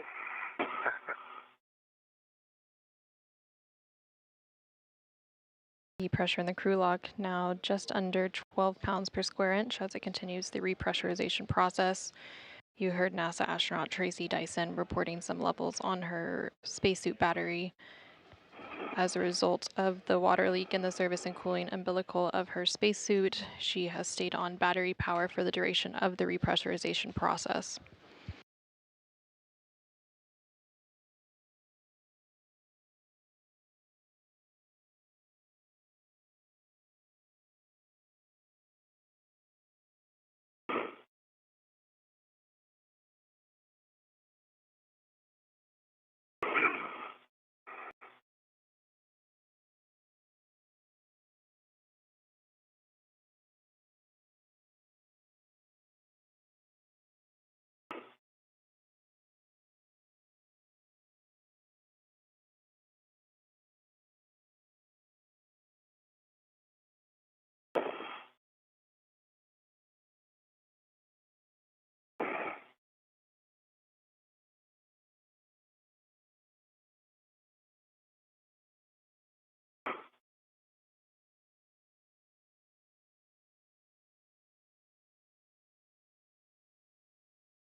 The repressurization of the crew lock on the International Space Station is continuing to take place. It is now at about 13.2 pounds per square inch as it approaches that 14.7 PSI mark before they can open the hatches between the crew lock and the equipment lock to bring NASA astronauts Tracy Dyson and Mike Barrett back in and start removing their suits. Today's spacewalk was scheduled to take place and to complete the removal of a faulty electronics box known as the radio frequency group from a communications antenna on the starboard truss of the space station. They were also going to collect samples for analysis to better understand the ability of microorganisms to survive and reproduce on the exterior of the orbiting laboratory. The crew had successfully completed all of the pre-breathe protocols and had moved into the crew lock to depressurize and went all the way to vacuum, opened the EV hatch, and switched their suits to battery power. They switched to battery power at 8:46 a.m. Eastern, 7:46 a.m. Central. Shortly after this time, the crew reported a water issue. Shortly after this report, today's spacewalk was officially terminated due to a water leak stemming from the service and cooling umbilical unit on NASA astronaut Tracy Dyson's spacesuit. Since then, the crew has closed the EV hatch and have been working through procedures to repressurize the crew lock before returning inside the station's equipment lock.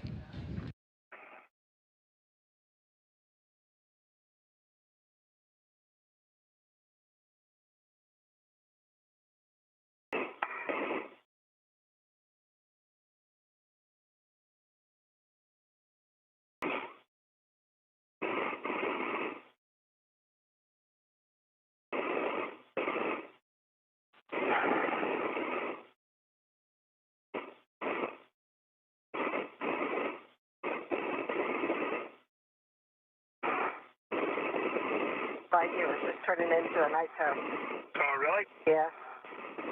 Could you see, where's the station lights lighting up the ice? Yeah.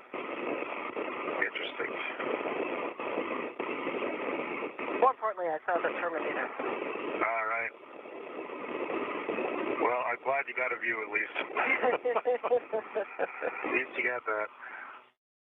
I got that. RFG really wants to stay out there. Sure does. I didn't want to say it.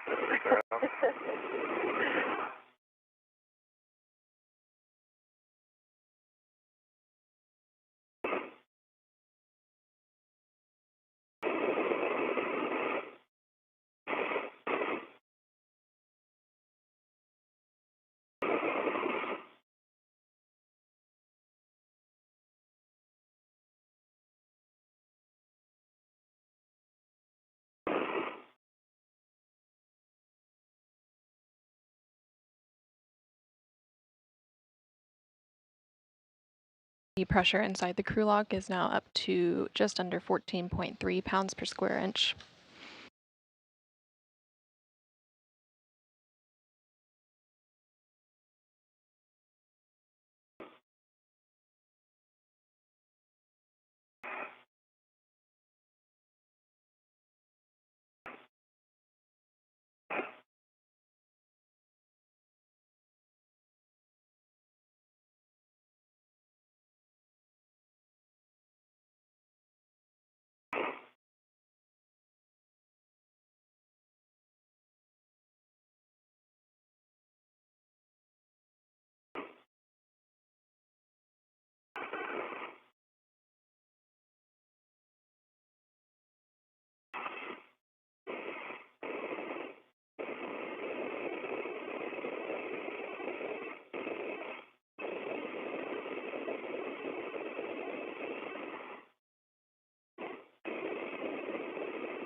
EV1, EV2 hatches coming open here shortly.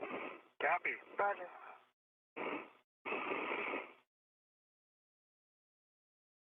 With the crew lock back up to pressure to match the space station, they are now preparing to open the hatch between the crew lock and the equipment lock.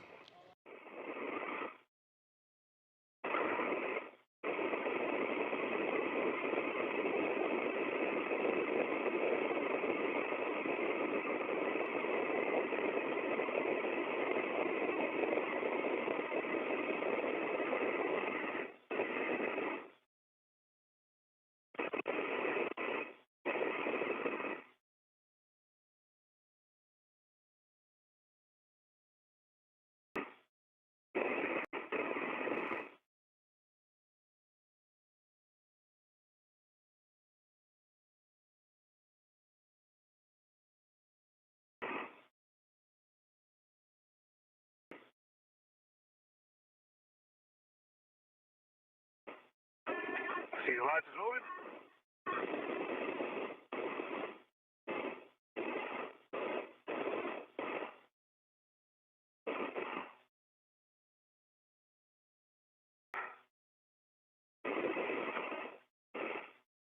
See if I can get my right waist tether off of the D-ring extender for him.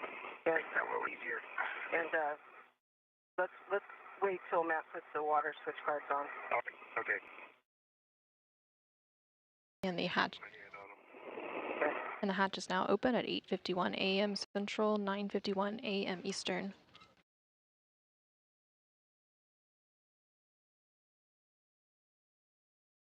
All right, Houston, the hatch is open, and I'm just going in there to look for water before I move anybody or anything.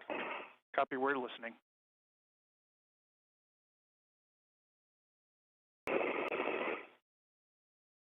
Matt, you got those water switch cards? Yes. So that's in the procedure, we'll get there.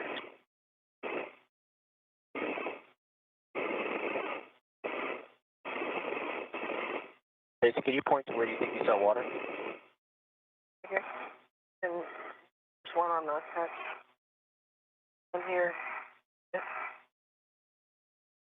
I think those might be the stuff, I'm not sure. See it? Okay.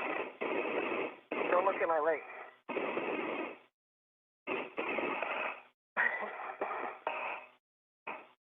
Thank you. You said I couldn't go back until I had RFC, so. Oh, yeah. This is. Then see where it says last in Sharpie. It's really unimpressive now.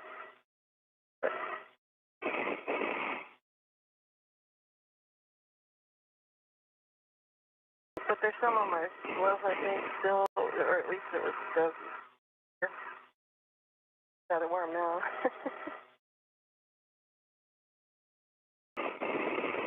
It's all pretty much evaporated.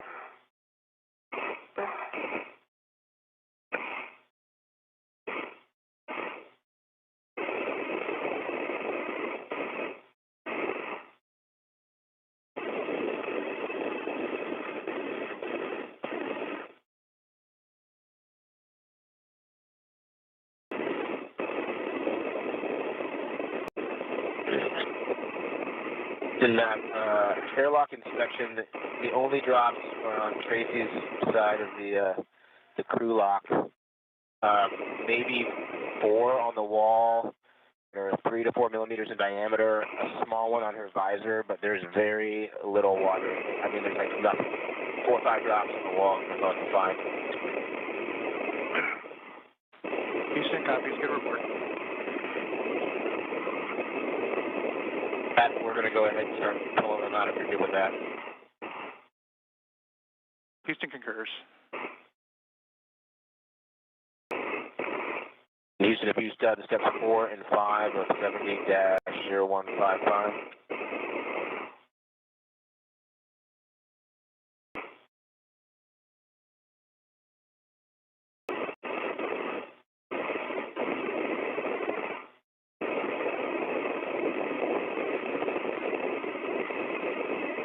Hey, Matt, we're working step 4. We'll let the crew know once they're no longer hot mic'd. So right now they are still hot mic'd. Copy. They understand they're still hot mic, and we're stepping into step 8 since we don't have any of the RFG stuff. That's a good understanding.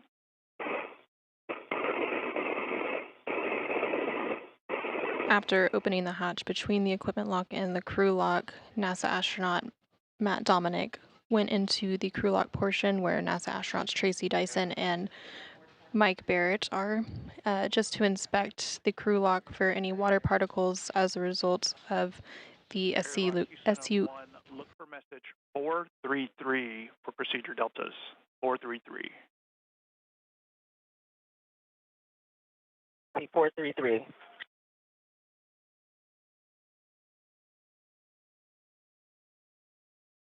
To inspect for any water particles as a result of the water leak in the service and cooling umbilical unit on Tracy Dyson's spacesuit.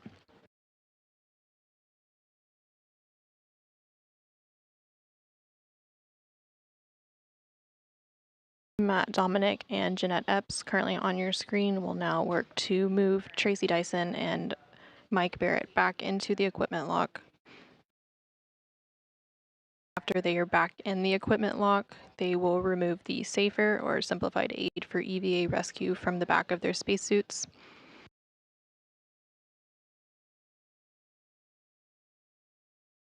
They will then begin some steps for suit doffing or removal. TC and Mike, you are no longer hot mic'd.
And you can now see NASA astronaut Mike Barrett currently being moved from the crew lock to the equipment lock portion of the International Space Station's Quest airlock.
The safer or simplified aid for EVA rescue has been removed from the back of NASA astronaut Mike Barrett's extravehicular mobility unit, or EMU, which is the white spacesuit that he's currently wearing.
can now see.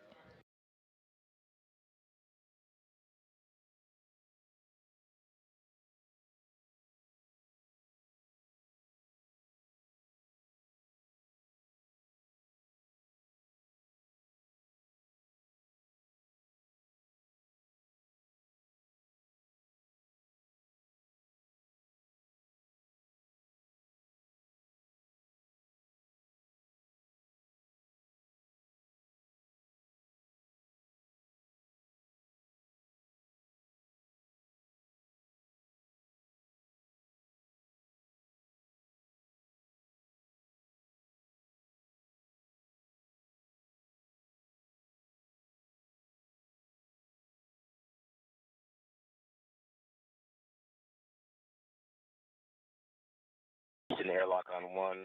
Understand the messages on board? For messages on board, number 433. Can you give me a step where I need to start looking at that message? Because I want to keep moving with the crew. Yeah, some of them are going to be pretty apparent and related to the RFG. So in step 54 is probably where you see a delta. That's just a stowage step. And then look closely on the rest of the steps. I'm not going to look at that message until I get to step 53. Does that work?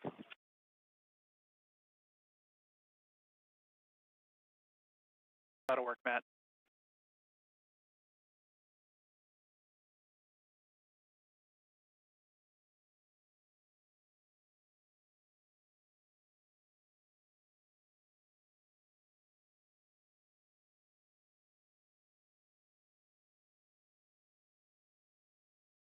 Yeah, I think the only thing we didn't do is we didn't take photographs, but there was really nothing significant other than water. I can get a picture of a water droplet if you want it.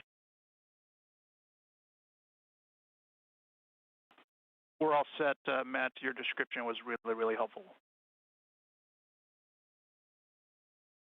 And then the savers are getting packaged up.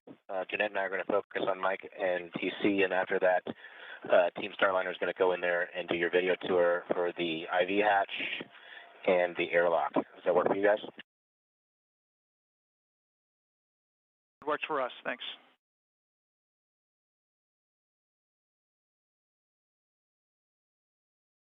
Both NASA astronauts Mike Barrett and Tracy Dyson have had their SAFERs, or Simplified Aid for EVA Rescues, removed from the back of their suits, and they're now working through procedures to begin doffing or removing their EMUs. Airlock Houston, I want to give you an update on comm here. We're having some KU issues on TDRS 275. We're coming up on a 275 pass here pretty soon. So big picture, we're not going to get video down from you. That's not a constraint. We could come back on board later for the video tour. Say time for post TDRS 275, the GMT time we can expect it to be good. Okay.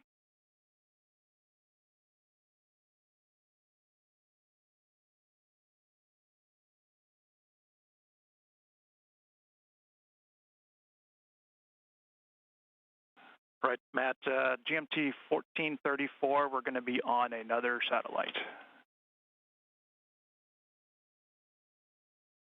434, will kill.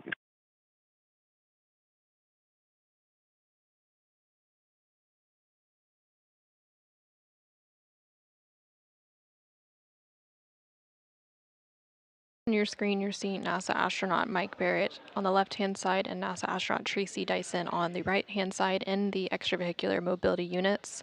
They had donned those spacesuits several hours ago and completed pre-breathe protocols, moved into the crew lock, depressurized the crew lock down to vacuum, opened the EV hatch, and turned their spacesuits on to battery power. Shortly after setting their suits to battery power at 8:46 a.m. Eastern, 7:46 a.m. Central, the crew reported a water issue. After some brief troubleshooting on the ground, the spacewalk was officially terminated due to this water leak that was resulting from the service and cooling umbilical unit on NASA astronaut Tracy Dyson's spacesuit. The service and cooling umbilical is an umbilical that attaches the EMU, or extravehicular mobility unit, to transfer electrical power, hardline communications, oxygen, cooling water, and feed water between the International Space Station and the EMU, or extravehicular mobility unit. At no time was the crew in any danger during this water leak, but as a result of the termination of the spacewalk, the EV hatch was closed, and they began the process to repressurize the crew lock, bringing it back up to 14.7 pounds per square inch. They then opened the hatch between the crew lock and the equipment lock and moved NASA astronauts Mike Barrett and Tracy Dyson back into the equipment lock, where they removed their SAFERs, or simplified aid for EVA rescue, and have now begun doffing or removing their suits. We will continue to provide live coverage of the suit doffing procedures until their helmets have been removed.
You can now see NASA astronaut Butch Wilmore in the center of your screen. He's part of NASA's Boeing crew flight test currently on board the International Space Station.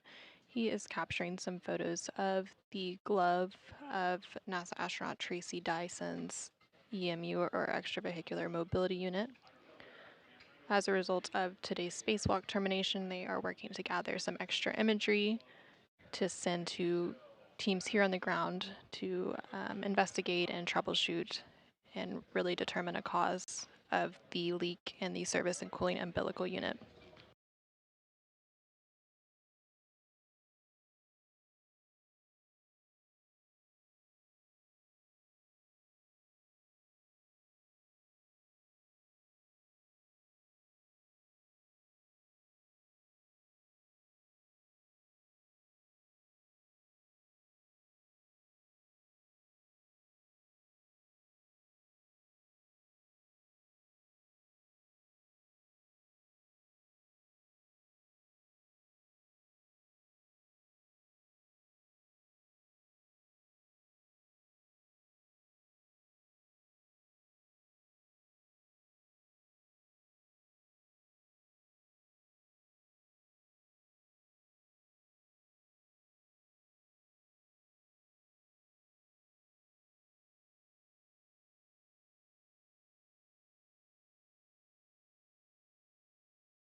We are now in a handover between satellites for the tracking and data relay satellite system. While we won't have video for approximately 20 minutes, expecting to regain it at 9:34 a.m. Central, we will still have audio communications with the crew as they continue to work through steps to doff or remove the spacesuits from NASA astronaut Tracy Dyson and Mike Barrett. We have also received word from today's spacewalk officer that today's spacewalking time was 31 minutes, and this is the time from switching the suits to internal battery power, which took place at 7:46 a.m. Central, 8:46 a.m. Eastern, to the time that the repressurization of the crew lock took place at 8:17 a.m. Central, 9:17 a.m. Eastern. With this 31 minutes, that brings NASA astronaut Tracy Dyson's spacewalking time up to 23 hours and 20 minutes across 4 EVAs. And for NASA astronaut Mike Barrett, that brings him up to 5 hours and 37 minutes of spacewalking time across 3 EVAs.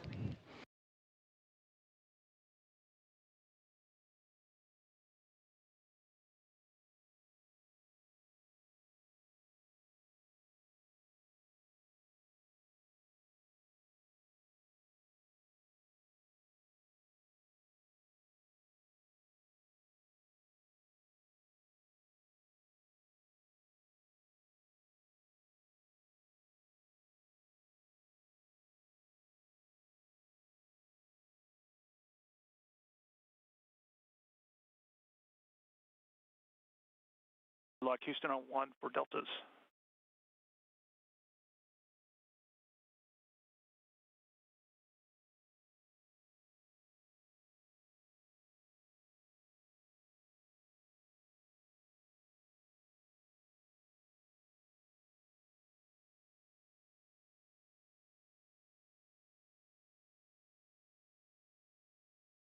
Houston, go ahead with Deltas. Matt, we currently don't have video, so we're just going to feed these deltas to you now. In step 61 and 63, it has you removing the absorbent materials. We want you to leave those installed for now. And when you get to it later, leave SCUs connected. That's for both suits. For everybody. A firm for everybody. Okay. We got a lot of deltas Houston what we're tracking here. The first deltas I see are in 47 to 50, and then 61 to 63. Copy. Good. That's a good understanding of the deltas.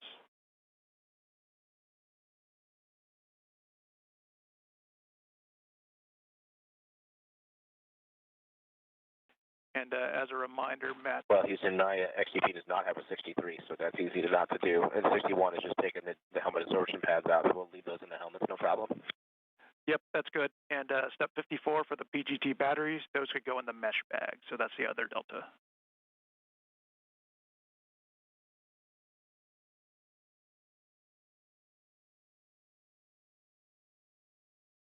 Okay, PGT's going to a mesh bag. Okay. We're going to probably try to get these folks out of the suits, and then we might have to do cleanup stuff later for those things. There's a lot of things in my head. Appreciate it. Copy, no worries.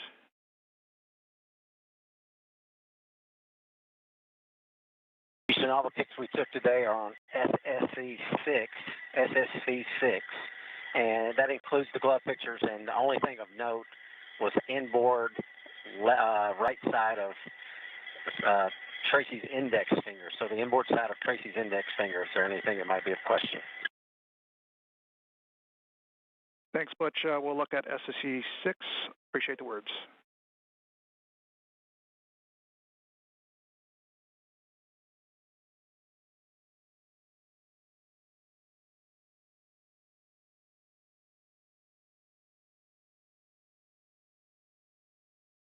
Yeah, I think I said left hand. Just to clarify, it is the left hand. In the inboard side of the left index finger. Copy. Left hand, we were just asking about that ourselves.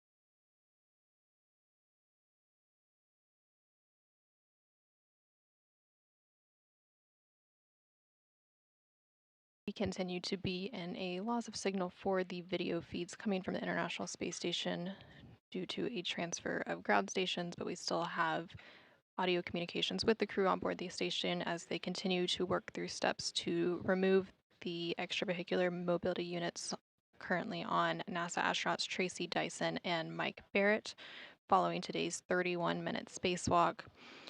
The spacewalk time officially began at 7:46 a.m. Central when they switched their suits to battery power. The crew had opened the hatch of the thrust airlock before reporting a water issue.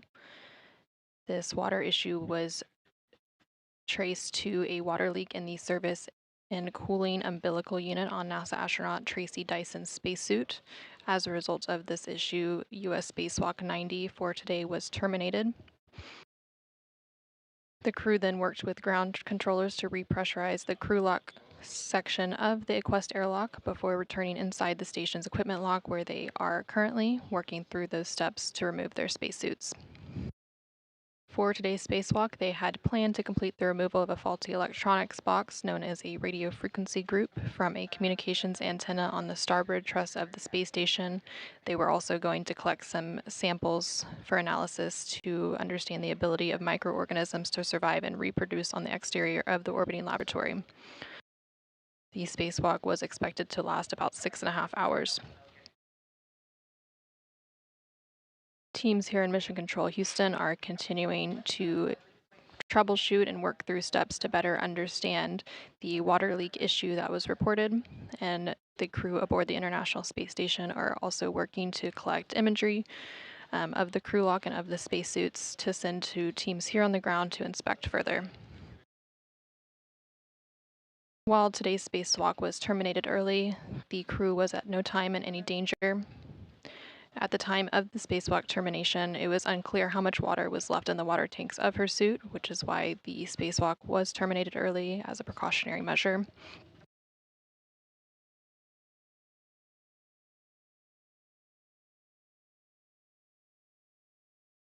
The service and cooling umbilical on NASA astronaut Tracy Dyson's suit that was experiencing that water leak is an umbilical that transfers electrical power, hardline communications, oxygen, cooling water, and feed water between the International Space Station and the extravehicular mobility unit.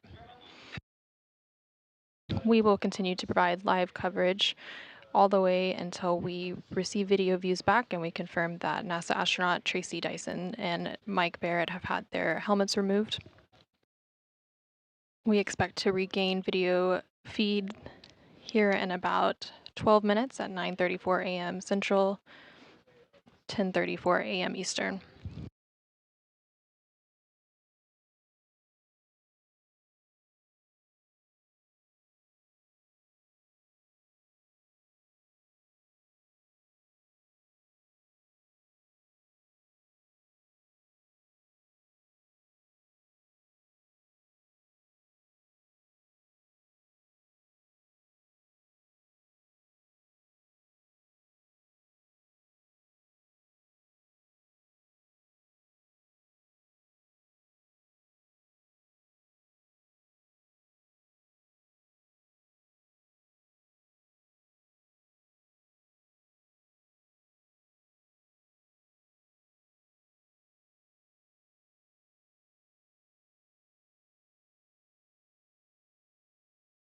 On your screen now, you can see Flight Director Rebecca Wingfield towards the bottom.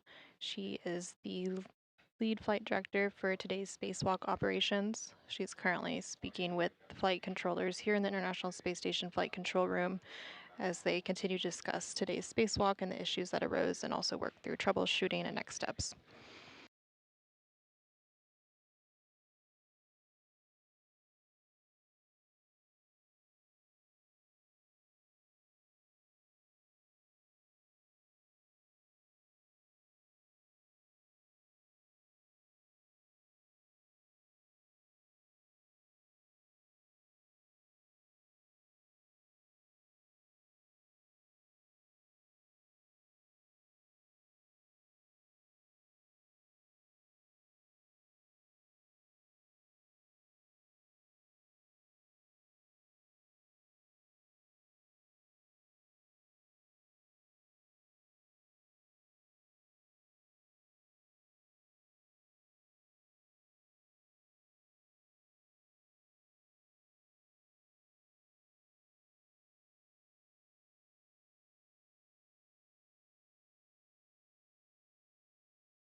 We now have confirmation that NASA astronauts Tracy Dyson and Mike Barrett are out of their spacesuits following today's 31-minute spacewalk.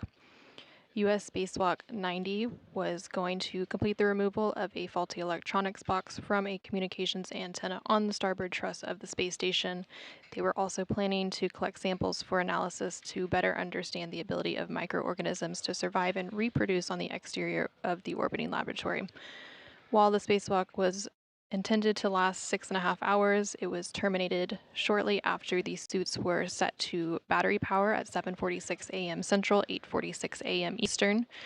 The crew had opened the extravehicular hatch on the Quest airlock before reporting a water issue. This water issue was traced to a water leak in the service and cooling umbilical unit on NASA astronaut Tracy Dyson's spacesuit. At no time was the crew in any danger, but they did make the decision to terminate the spacewalk as it was unclear how much water was left in the water tanks of Tracy Dyson's suit. The crew then closed the EV hatch and worked with ground controllers to repressurize the crew lock section of the Quest airlock before returning inside the station's equipment lock. The crew then worked to remove their spacesuits, and they have successfully removed from their extravehicular mobility unit or EMUs to complete today's spacewalk activities. The official duration of today's spacewalk was 31 minutes. That brings NASA astronaut Tracy Dyson's total spacewalking time up to 23 hours and 20 minutes across 4 EVAs. And it brings NASA astronaut Mike Barrett up to 5 hours and 37 minutes of spacewalking time across 3 EVAs. Teams here in Mission Control Houston will continue to spend the day troubleshooting and collecting imagery and data from the crew aboard the International Space Station to better understand what exactly happened with the service and cooling umbilical unit and the water leak that took place today. With that, we will conclude our coverage of today's spacewalk activities. This is Mission Control Houston.